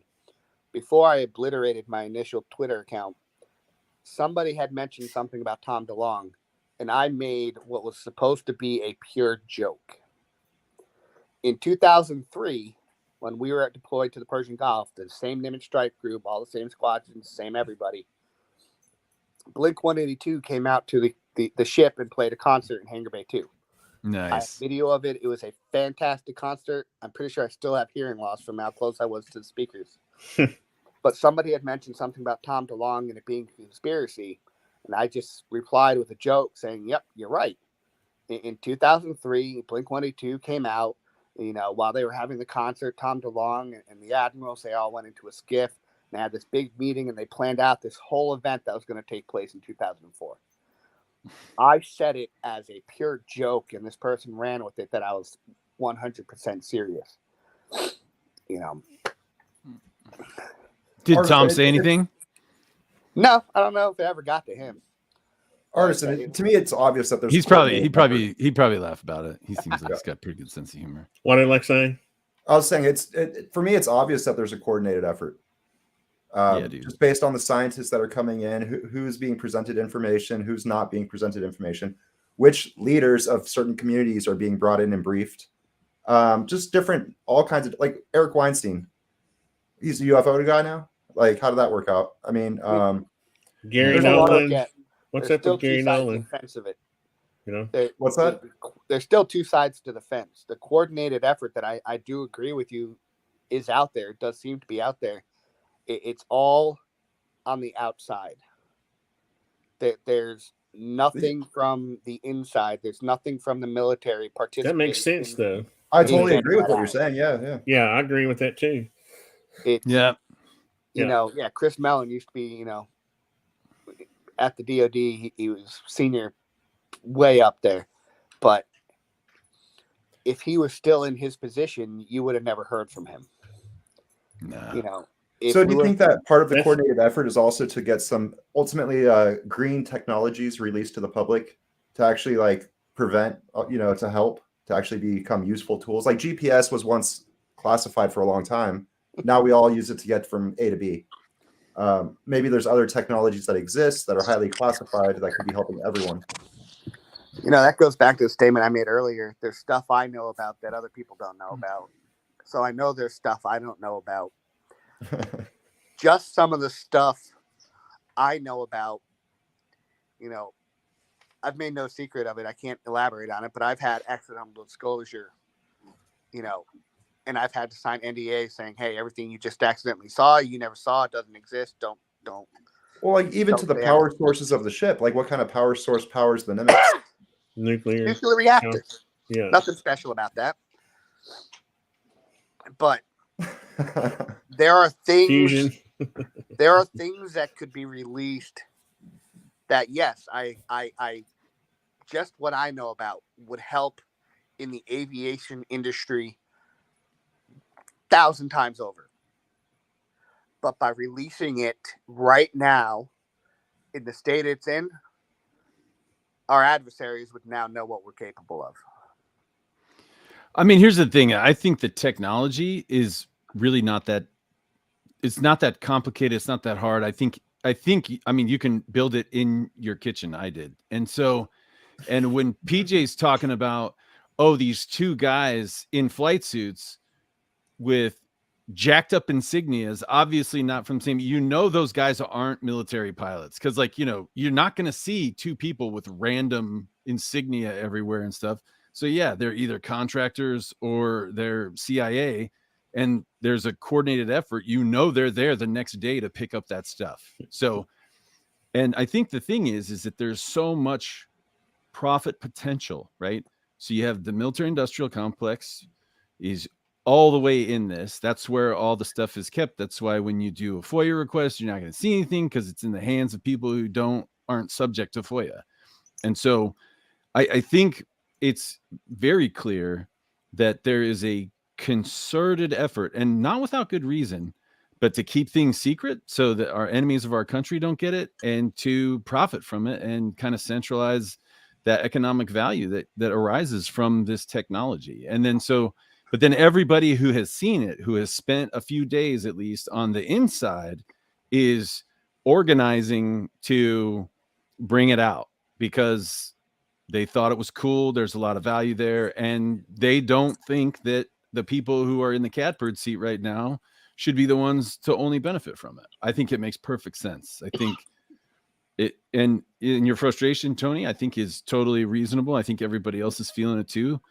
but there's definitely an organized effort to suppress military folks, and it is very easy to mess. It's very easy to mess with somebody's career and end their career, and you won't even know who did it. But you just don't get promoted.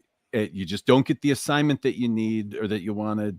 You can be professionally marginalized very, very easy. So people, but see, that's my point. That was my whole point about Fravor and Dietrich and the pilots that did come out. It's almost as if they were told, okay, we're ready to make this information public. You're going to be part of it. This is what we're going to say. That's the way it seems to me. That's my intuition when I see these people doing this. It seems like a coordinated effort. And that very well may be. Yeah, it could be. But the one thing you got to realize is they are no longer in the military. They don't have an obligation to follow. They could follow those people. They could listen to them, but they have no obligation to do what they're told by the military at that point.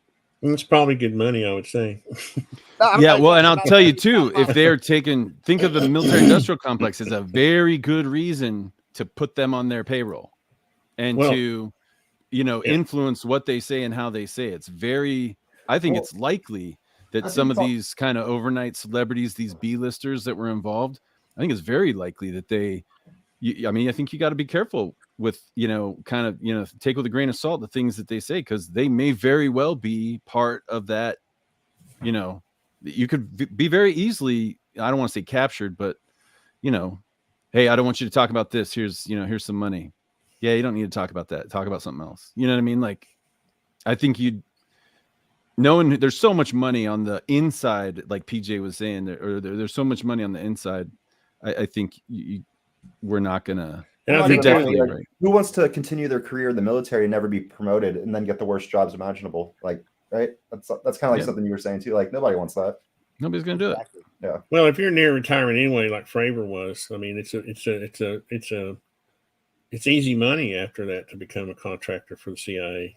What Fravor retire at? PJ, do you know? He was a commander. I I don't know, 05. just slid that in there. Retired not long after. Yeah.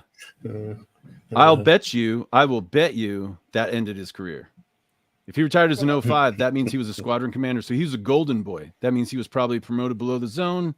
He was a commander, and then his career's over. Pretty much. Well, it ended that career, but the way Artisan's kind of presenting it, maybe it started another one. But yeah, maybe. Yeah, I don't know. Everybody I know, my brother was recruited when he was going out of the Army to go do crazy stuff. Everybody that I know that's been in the military and gotten out has had that either invited to or recruited or thought about doing contracting work after the fact. Well, I'm talking like 10 or 12 people that I personally know. Two of them went to Ukraine to train. It just so happens to come at the same time the Space Force is become public, which I think is also another funny side note. Get the Army side of contracting, or the guys that go work for CIA, all of that. That's a whole nother animal. But yeah, I'll just speak from the nation. As an enlisted person, especially we'll use the Hawkeye community as an example. You're on one of two paths. You're there to be there until your time is up, and then you're gone, and you want nothing left to do with the military after that. Or you're there to do your 20 years or your 30 years if you get high enough, and then your job is to walk out of that uniform into a defense contracting position. Whether it's a multitude of positions, whether you're a tech rep like I was, whether you're running a program somewhere at Pax River for testing, or there's civilian positions up and down the military that you can walk into. That's your goal once you hit high enough. That's your goal once you've been in long enough. You don't want to hit 30 years and then truly retire. You want to hit 30 years or 20 years, get your retirement check, and then go make a shit ton of money being, civilian who now gets to tell all those people you just worked with what to do. That's what your goal is. You want to be a defense contractor. You want to be in that industry. Yeah. Or you're a commander. Not much of a place for me to go.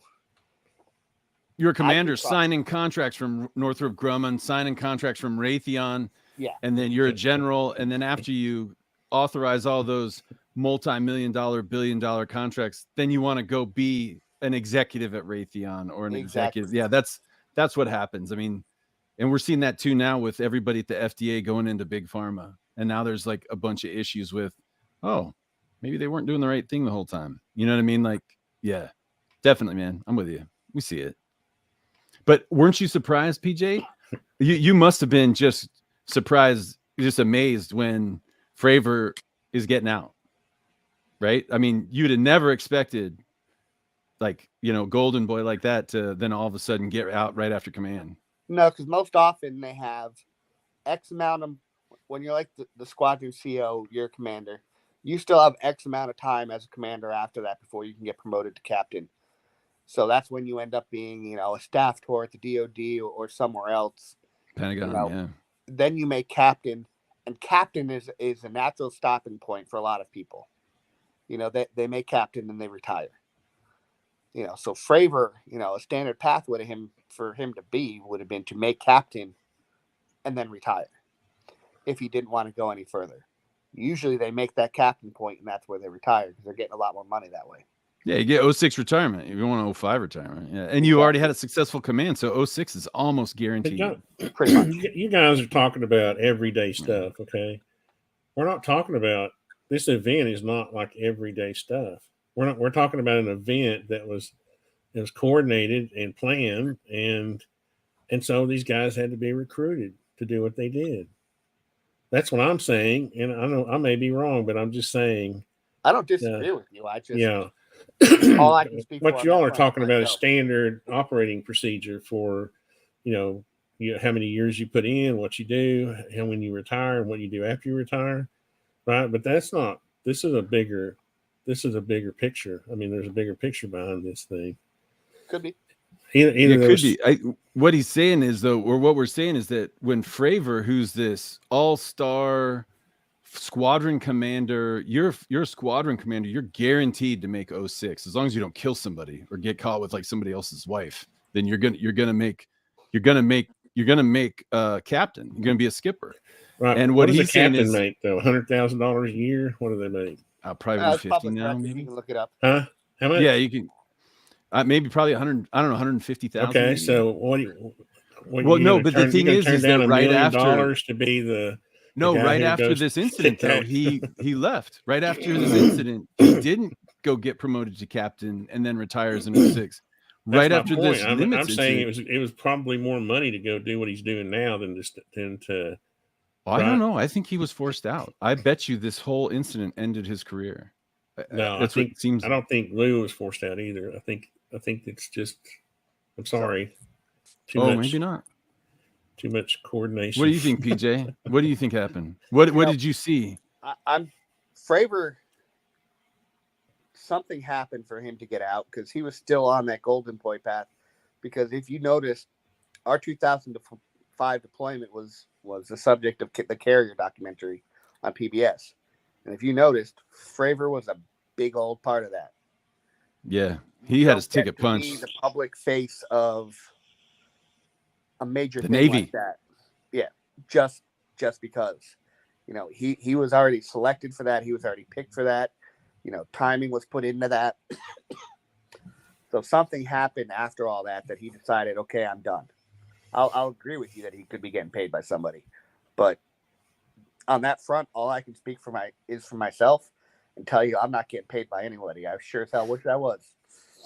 Yeah, me neither, man. No, Yeah, I wasn't insinuating. No, I know you weren't. No, I wasn't. Yeah, I'm just looking at. I mean, if you go back and reconstruct everything, it's easy now, obviously, to have this theory. But if you go back and reconstruct everything and the events that happened, I mean, if I come out with a story like this, I'm not going to end up on Fox News talking about, right? You need somebody that has the rank. You need somebody that can articulate, not like somebody from Tennessee. Not just your everyday Joe is going to end up in the position that Fravor's ended up in. And you need one from every different realm of society. So you need one that represents the military. And that person is going to get paid probably more than what he would, But when did Fravor retire? He must have retired in what, 05, 06? I think 06. I'd have to look it up, but he wasn't. Yeah. in So too much I mean, longer. this is 11 years later. You know what I mean? Or I mean, this is I don't know how many years later. What 15 years later? That's when the whole story breaks. So I don't think he was like, you know, in on some scheme because at 15 years later, that's when it comes out. I mean, and I think he's jumping on it because, I mean, he kind of gets some celebrity payback. You know what I mean? He like finally, but I'll bet you 15 years before that, I don't know, man. I think that might have been what ended his career. Well, see, that's the kind of information I need to hear because I don't know I didn't know that part of it. That's an important detail, but in the same sense, Yeah. some operations are designed to be long-term operations. But that's all I can say. I'm not going to say that. No, but like Brad, what you just said is a great point. You know, that happened 14 years maybe before all. Like I forget the numbers, but yeah, like 13 years at least. You know. But I'll bet Fravor all the way down. Everybody in the military who was part of that story was doing their job, you know, serving their country, doing the best they could, and you know, so that I believe that's what you see when you're looking at, you know, U.S. Navy, U.S. Air Force, U.S. Army folks. Oh, I'm not trying to take anything away from their service. No, I mean, no. So I mean, when PJ comes up and says, "Hey, this is what I saw," you fucking better believe that's what he saw. No, yeah, I mean, I'm sorry to mean people get me wrong about this. I mean, I love our guys. I love both you guys. I love the guys that have served. I have a bunch of friends. You don't know, my brother, everybody, but that doesn't, and people also get me wrong when I say stuff about, you know, coordination or information management or whatever. I don't think that's necessarily a negative thing. I've always said that there may be some reason that this has to be done that the public doesn't need to know about right now. And that's why I don't think we'll have disclosure the way people think we'll have it. So I'm not trying to take anything away from Fravor or Dietrich, anybody.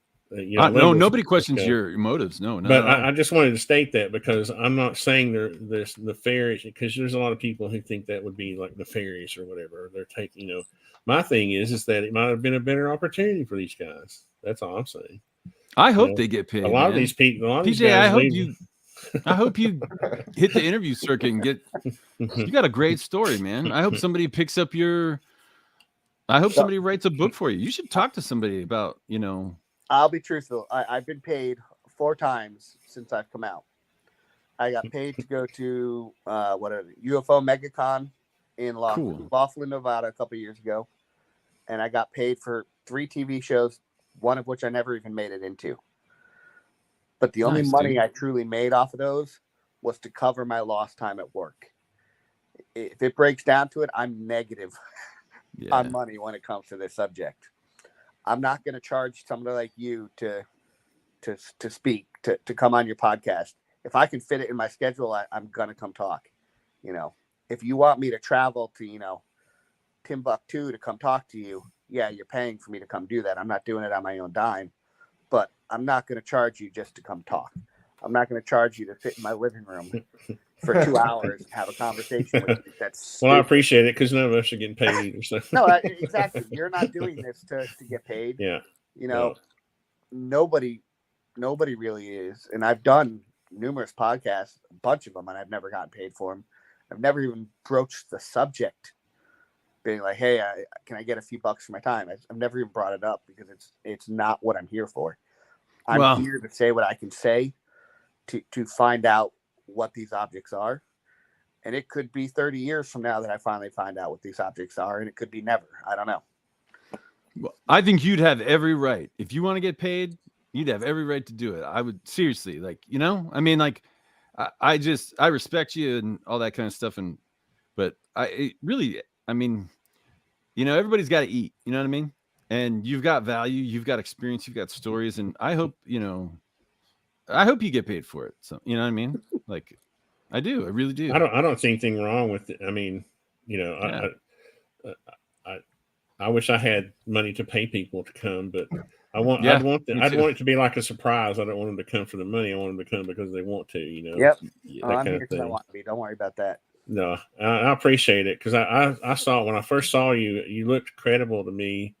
Everybody was asking me, "Did you vet this guy? Do you know who he is?" I was like, "Look, just look at this guy. Listen to the way he talks. There's no way He's making this stuff up. So let me tell you a funny story about being vetted. When I first reached out to Dave Beatty, and I can't say it enough, if it weren't for Dave Beatty, you would have never heard from me. You would have never known who I was. You would have not known many of the witnesses if it weren't for Dave Beatty. Is that the senior chief? No, that's Okay. Kevin Day. Dave Beatty Okay. did the Nimitz Encounters documentary that's on YouTube. Okay. When I first reached out to him and started letting him know, he was talking with somebody else who he was trying to bounce what I was saying off of to try and vet me, to feel me out. And it's kind of funny because every response that he was getting from this fighter pilot countered what I had to say. So then I replied to Dave Beatty, and I'd have a picture or an email or a video or something that I'd send right back to Dave to prove what I was saying. One of the things, the fighter pilot said, there are no windows in the back of the Hawkeye. So he's full of shit right there. That couldn't have happened. There are no windows back there. Well, it's not a correct statement. There are 3 windows back there, plus an escape hatch.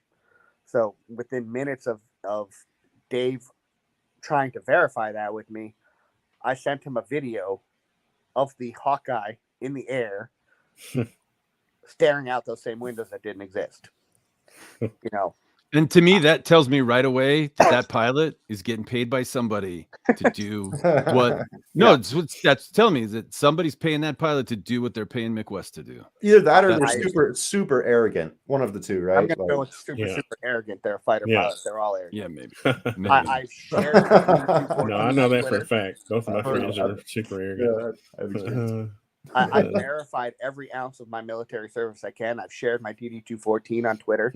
Obviously I redacted the personal information, but I had all my duty stations on it, what my job was, what awards I got. I shared that on Twitter. That's why you see. You shouldn't have to do that. I shouldn't have to. You shouldn't have to. I don't. If somebody doesn't have, believe me, I'm just like, hey, I don't care, man. Go away. I don't care. But enough You don't people believe have me. broached the subject. It doesn't bother me to prove it. I can easily. I've got thousands and thousands and thousands of pictures of my time in the Navy doing the things that I said I did. I have no problem proving it to you to shut it up. I didn't ask you for anything, did I? No, you just mentioned the topic of vetting, like if people are vetting me. I just want people to know that I use my intuition when I invite somebody to come. That's all it is. I've been public since 2019. If you don't believe, or if somebody doesn't believe I'm real at this point, they're never going to. I'm past the point of trying to prove myself to somebody. That's the way I am, man. When I first came out, I'm a nobody. I'm a new person. I understand the skepticism about what I'm saying. I have no problem trying to provide the supporting documentation where I can to prove to you that I'm legitimate. But at this point, if you don't believe me, I'm not going to worry about it. Yeah. At this point, you're on your own if you don't believe. Well, there's going to be those people who are psychologically attached to people like Mick West who just follow his lead, right? Yep. He can just say, "Oh, that's a bird," and they won't even question it. They'll just, "Oh, okay." Mick West said that was a bird or a balloon. There's some people you just shouldn't spend energy on. They're just right? pull string UFO deniers. Like it's just like you don't even. I mean, you can tell him stuff just so you can maybe try to have fun trying to guess how he's going to tell you it's not what you saw, even though he's never been there and doesn't know. Yeah. I mean, that was the whole reason I went on I went on video with Mick West, was to prove it right to his face, and he still says what he has to say. When was that? You did an interview with Mick? Yeah, it's on his YouTube channel with him. Good Lord. I didn't know about that. To check that out. Yeah. Yeah. But yeah, no, man, I'm like I'm nobody. Nobody knows me. Whatever. I'll just say what I am. And if you don't believe it, and I'll say what I, my proposal or my whatever, you don't believe it, that's okay. It doesn't hurt my feelings. I'm with you, man. Yeah, It's and I don't funny. see a problem with that. I mean, PJ is saying that like that's a common area where technology is always being used, always being tested. This is our testing site, our ground site. What you're suggesting is there maybe our technology from the future. It is a potential. That's all I'm gonna say. Yeah. Yeah, I think it's kind of I'm with you. I believe you, dude. cool. I believe in PJ. There's so many things it could be, that you really can't narrow it down. But there there are certain things it cannot be, and it's Like a not missile. seagull, not a missile, not a wayward Cessna. It's not another F-18. Like I said, I'm not trying to limit somebody to what it can be because it is unknown for a reason. that There leads are me to certain my. things it is not, and you just need to deal with the fact that it is not those things. I had one more question about the actual encounter itself. Was the first radar? Where was the first? Like, where did it come from in the radar? Did it come from under ocean? Did it come from space? Did it just appear out of nowhere? They just kind of appeared out of nowhere, and we were tracking them everywhere from the Catalina Islands all the way down to where we were, which was So that was like the essentially first off ping Mexico. was Catalina Island. Yeah, They Okay. didn't at least emanate that's my from. understanding. Yeah. What about the disturbance in the water? You didn't get the feeling that they were emanating from the water at all? You know, none of the radars in use penetrate the water. The only true representation of anything be associated with the water is Fravor sighting. That's what I was referring to. Yeah. There has been communication with some of the guys on the Louisville, the sub that was with us. They got sonar. I guarantee you they have Yeah, sonar. that's what I was going to say. There has to be some They- underwater. Bubbleheads are notoriously tight-lipped to begin with, just because they're in their own little world under there. The sub is the sub. Everything they do is secret. You know, they all have a clearance. You know, they don't come out and blab what the hell they do. And yes, I called them bubbleheads because that's what they are. There's been some communication with some of those guys, and they have not admitted or hinted at seeing anything underwater. And they were operating out there with us. They were not far from us.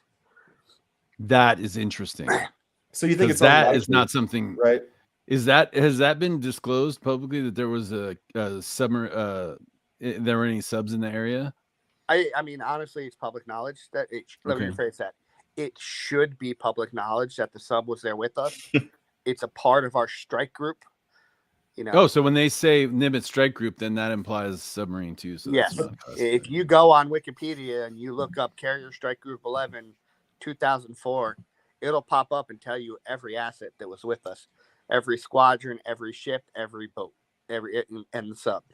You know, we even had a floating grocery store out there with us, USNS Bridge, which nobody wants to talk about, but they're just a grocery store, so they don't really count about anything. So you mentioned that all the radars are intertwined to basically make one bigger radar system, but you're Yep. saying that the nuclear or the submarine aspect of it isn't directly tied in, or wasn't at that time. maybe not in real time. Maybe Not- it might be something that It gets they can overlaid correlate later, maybe. You know, using SHF and EHF radios, the sub can talk, you know, but they are there as the ultimate protection for the carrier from. Ultimate stealth, Subs. and so they Anything shouldn't be else. tied in constantly signaling. I get So that. they deliberately, and they're a part of the strike group, but they're still doing their own thing. Yeah. You know, it might be a part of the training that day for them to try and get through, you know, all the anti-submarine warfare stuff we have to try and pretend to shoot the carrier. You know, there's a lot of different parts that they play in training, but they're also there to do their own thing, their own training,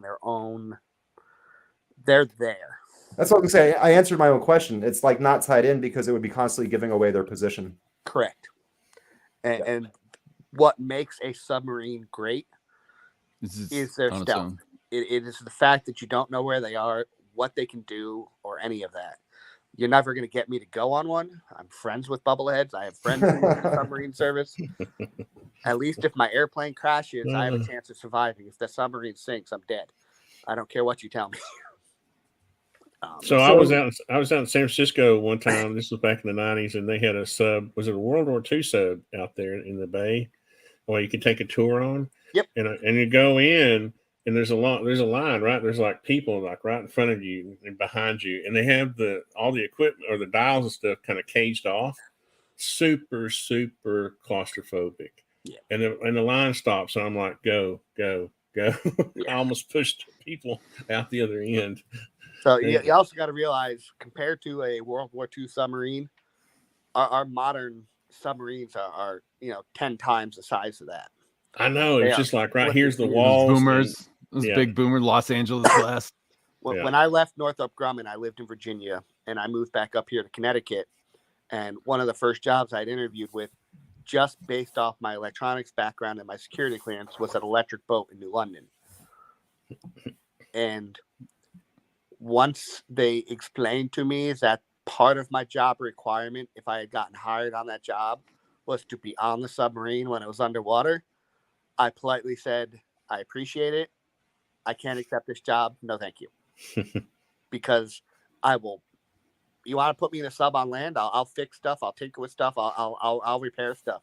But I have no urge to be on a submarine out to sea underneath the waves. So Underwater, no one can hear you scream. I just want, so they basically went on the Nimitz and collected, in quotes, the, what do you want to call them? Black box, flight recorders, radar, sensors. What are they called? That's a whole subject that's commonly confused on Twitter. I have what are called bricks. We call them bricks because they weigh a ton. Their technical name is a removable media cartridge. It's basically a hard drive that we plug into the airplane.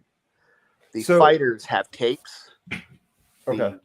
Every aircraft, in some way, shape, or form, has things that record, has ways to pull data on and off the airplane. Same with the ships, same with the shipboard systems. Then you said that 2 people came in that had like Air Force or some type of symbols, and they picked them up and walked away. Do you think that same set of circumstances happened on the submarine? Probably not. Yeah. You sure? It's obvious if you're getting on a submarine out to sea.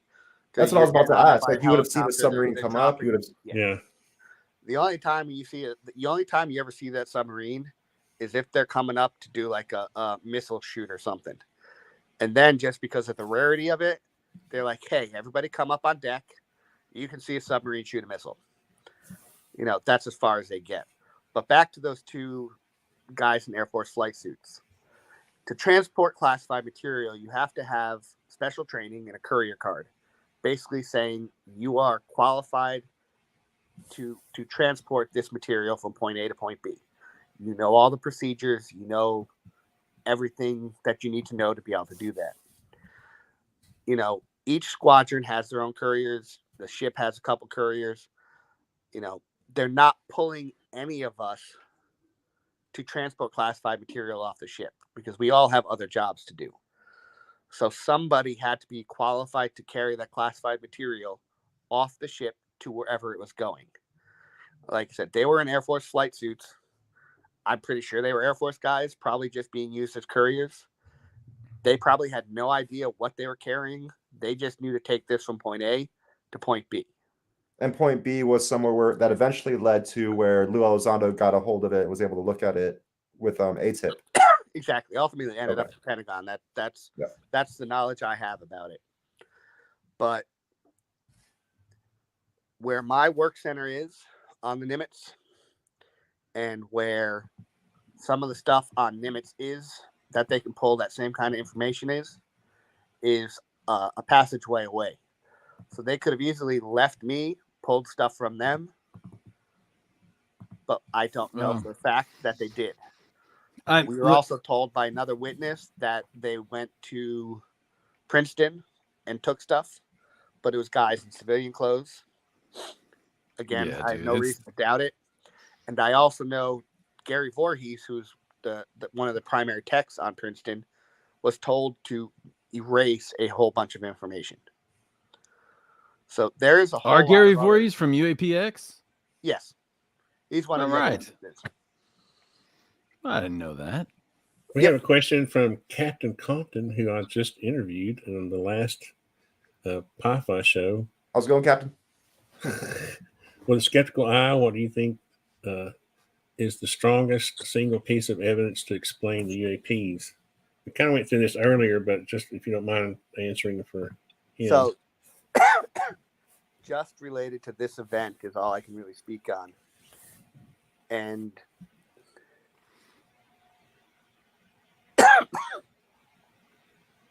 when the Tic Tac object formed up with the Hawkeye, our radar was off. The only way they were able to look out the window and see it is because our radar was off. They had the radar off, the windows open. You know, they sit with their back to those windows when they're looking at the consoles.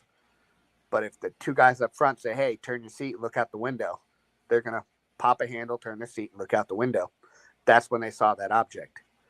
Everything else in that airplane was still powered up and running, especially the ESM system.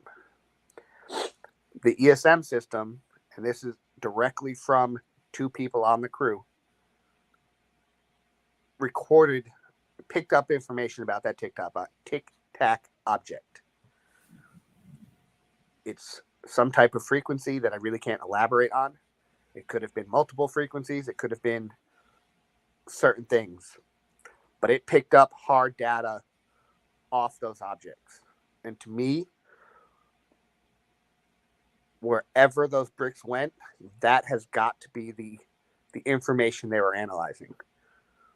That also tells me they now have the capability to say, we know what these objects are or what they think they are, and they can put that same information back into the system that anytime they see it in the future, it'll recognize it. So I think that is the, Can they everything else we have is a visual statement. You have Fravor's, statements about it, his encounter. You have Dietrich, you have Chad Underwood.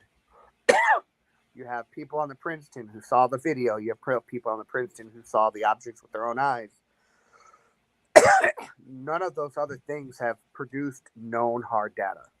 There's possibilities. There is other hard data, but the only thing that we know for sure, and that's only because I know it was done because I did it, was that the bricks were taken with hard data on them.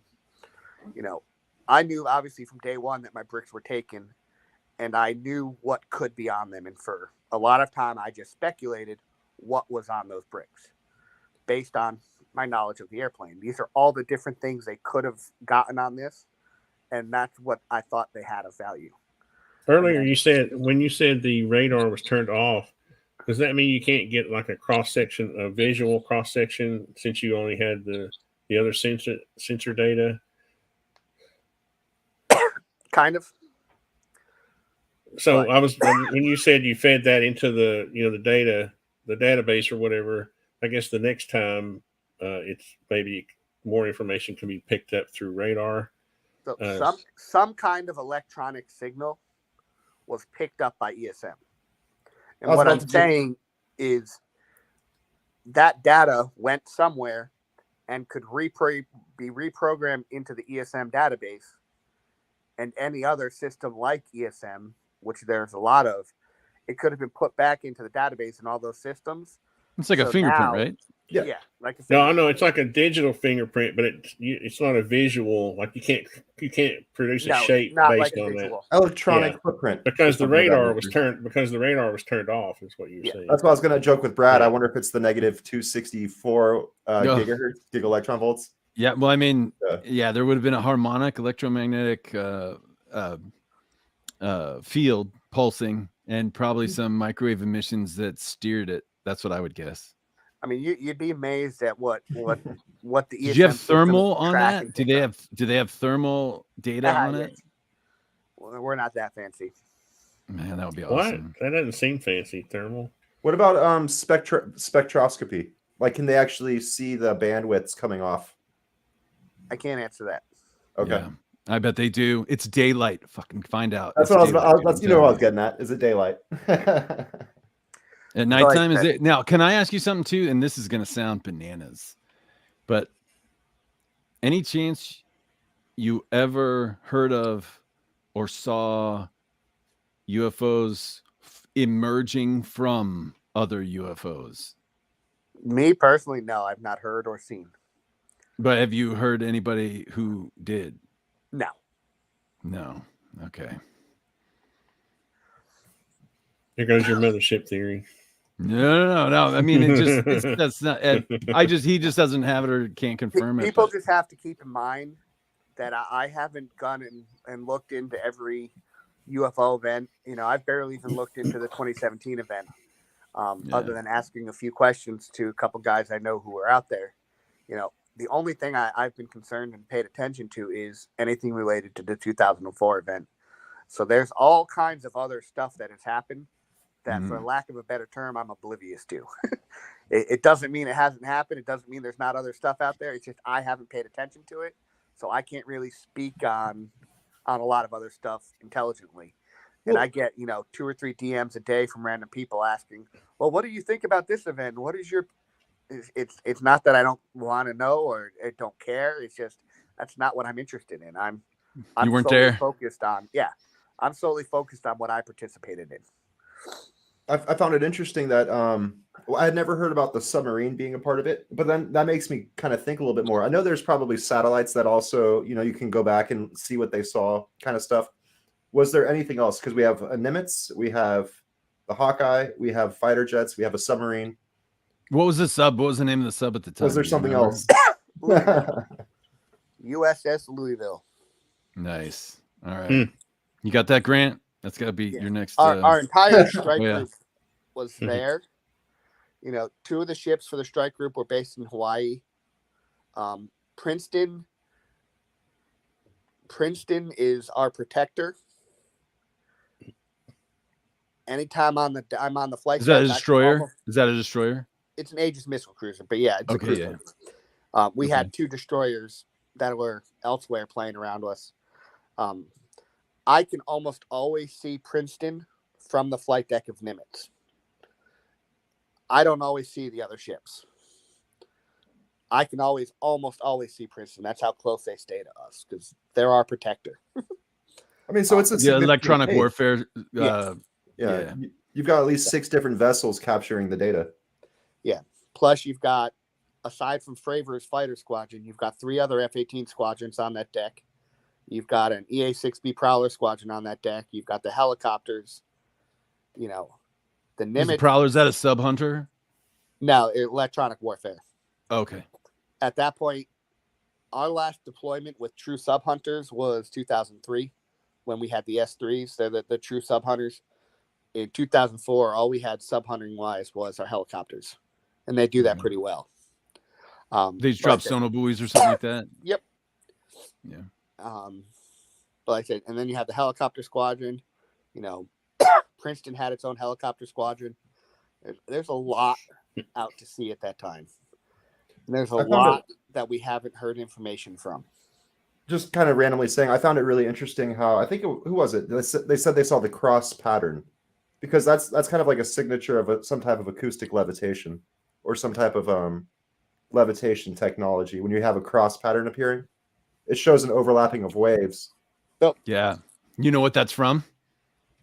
It's because you got a vag going like this, and then you got one going like that. You know what I'm talking about. So you get that envelope, yeah. No, that was reported. I remember when that was reported. I didn't know that until you just said it. I saw it in some interview or someone. There was like someone made a I don't know, a simulation or a might have been the late Chris Lato might have done that actually. Animated the cross pattern, and then he showed like the whole thing with his he's got the simulator. I didn't know that till you just said it, but do you see what I'm saying? Yeah, I totally see why the cross. I mean, I didn't know you said that, but now that you say it, I can tell you exactly why it's sad. Well, and that's where that's one reasonable explanation. There's also the explanation of acoustic levitation would also create that same pattern if it was being acoustically levitated from the underwater. Yeah, but it's just a vibration. I mean, yeah, whether it's gravitational shakiness or sound shakiness, it's probably gravitation. It's the shape of the node being. That's really cool. So Brad's trying to save you from the word levitation. Levitation. So one thing everybody needs to try and picture in their head when it comes to what all our sensors saw, whether it's the radar or anything else we have, is the operator sees a symbology on our screen. It's a flat 2D symbology image. To know more about that particular track, they have to click on it and tell it what type of information they want to know. And there's a lot of other information it can tell. But at a glance, all they can see is a 2D object. Whether it's on Princeton or the Hawkeye or the ship, regardless, it's all a 2D image and it's a track.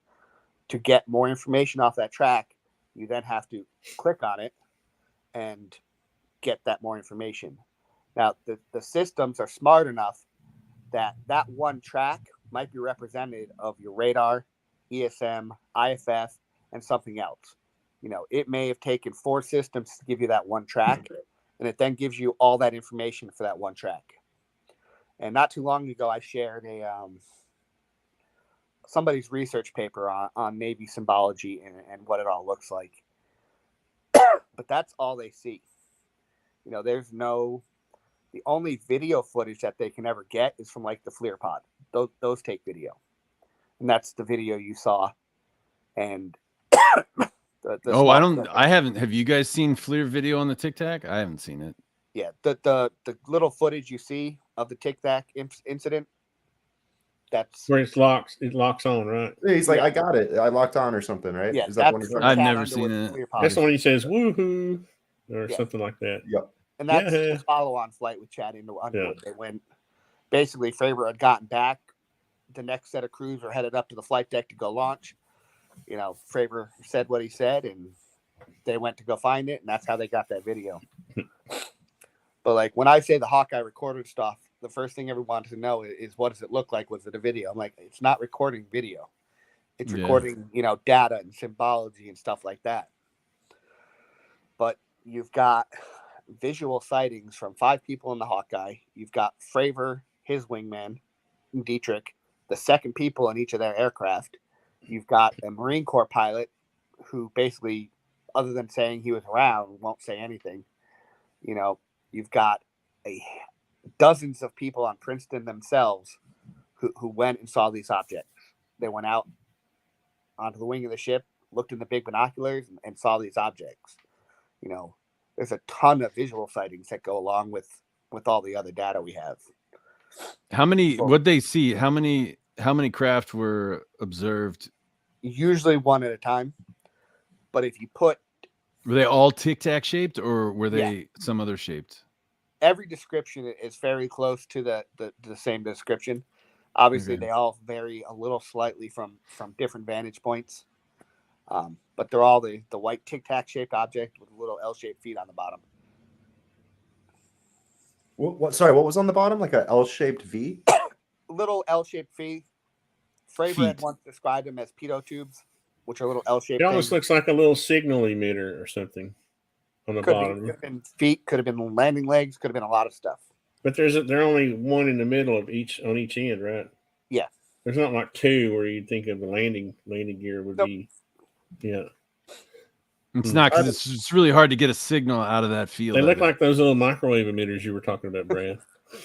I think it's signal reception. I think it's really, really hard, because what we're talking about, like, if this theory of anti-gravity is right, you're talking about having to go through a field of masslessness. I think that's tough. I think it sticks out. You know what I mean? So I don't know. It's not a cakewalk. Well, even to send a signal out of that field, I think the antenna is sticking out of the field. Yeah, that's exactly what I was getting at. Yeah. Or they have to have a counter signal while they send out the other signal. Yeah, well, you got what I'm saying? Yeah, so who knows? Yeah, maybe. Yeah. That's awesome. What have we not talked about? I went through all my spy questions where I spied on you before you came on Twitter. I was like copying a lot of your tweets and copying them into the spreadsheet. I appreciate you coming on, PJ. They seem very knowledgeable, and Yeah, PJ, nice meeting you, man. I'll follow you. I'll figure out how to. What's your Twitter handle? Is it? It's gonna be in the description, right? It is HUGHES PJ1. Okay. Let me put one more thought into your head. So, what was it? 50 years we went from the Kitty Hawk to the moon. What was that? Or was it 75 years? Something like that. So I know what you're referencing. I wonder what kind of technology that we have now that would even come close to that.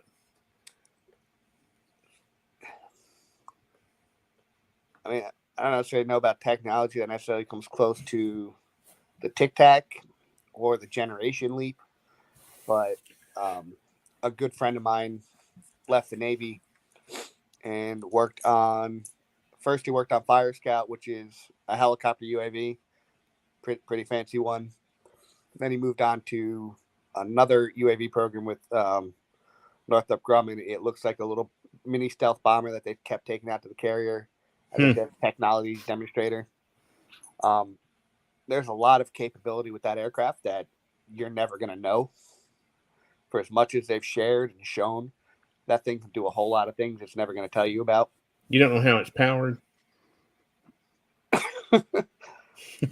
I know things I can't tell you. But there's a huge generation leap between that and a lot of other stuff flying on the flight deck. You know, there are generation leaps out there.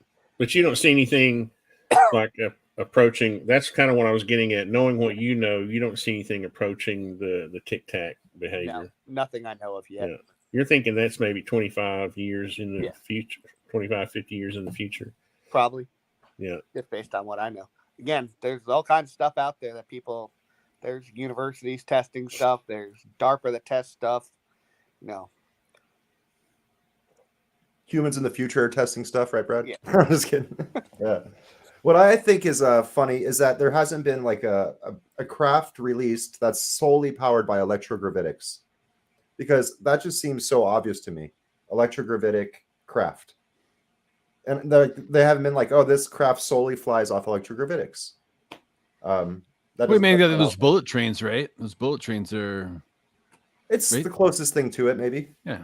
That's just maglev, right? Maglev, yeah. No, that's Yeah. different than electrogravitics, but yeah, I mean, it's very similar. It's the closest thing to it. Yeah. Oh, right on, man. Well, it's just a real privilege to be here, fellas. I really appreciate it. Tony, thanks for inviting me. Alexei, thanks for inviting me. PJ, it was great meeting you, man. Yes, sir. I was thinking this was all the you. best crew I could put together to interview PJ. I think it worked. Yeah, I'm just, man, I've riveted the whole time. It's been 2.5 hours. It felt like just a few minutes. I know, it's crazy. Well, PJ, would you be willing to come back sometime? Maybe if you find out more information, you can I'd be happy to. come back and give us an update. And I'll have Brad and Alexei come back too, and we'll revisit this sometime, because people are saying, even Lou, I don't know if he said this in emails. Every now and then I'll joke around and I'll send him an email. Like I sent him an email when the balloon was over Montana. I was like, dude, just take your 308 out there and, take it out. And I had my slingshot ready. Yeah. But dang, I got so excited about that I forgot what I was going to say. But I know what it was. People are saying 2023 is a big year. 2023. I guess y'all have heard that, right? There's going to be just big news this year. Big news. So if you get any big news, please come back, and I'd be happy to. Do you all have any closing questions or remarks? No, man. Thanks for your service, man. And I know you're probably taking some dents all the time from either people who don't want this talked about, or just people who are enthralled to those who don't want it to be talked about. Man, I hope you're doing okay. I hope your family's great. And you're not alone. And man, it's just from one veteran to the other, man. If you ever get low, or you just give a call, Yes, sir. Appreciate it. Yeah, I mean, thank both you guys. And, I have family members that have served, and I know what the sacrifices they made, and I thank both you guys. Well, it's also good to have like such a logical firsthand approach. So thank you, and for being here. Appreciate it. Yeah. Yeah, man. Yeah. I enjoyed it. God bless you. All right. Well, you guys hang around just for a few minutes, and we'll say goodbye to the audience, and thank the audience for all the questions. I really appreciate the engagement, and because you come up with these questions that we don't think of sometimes, which is awesome. And we will see you on the next PiFi number 70 coming up. See you guys.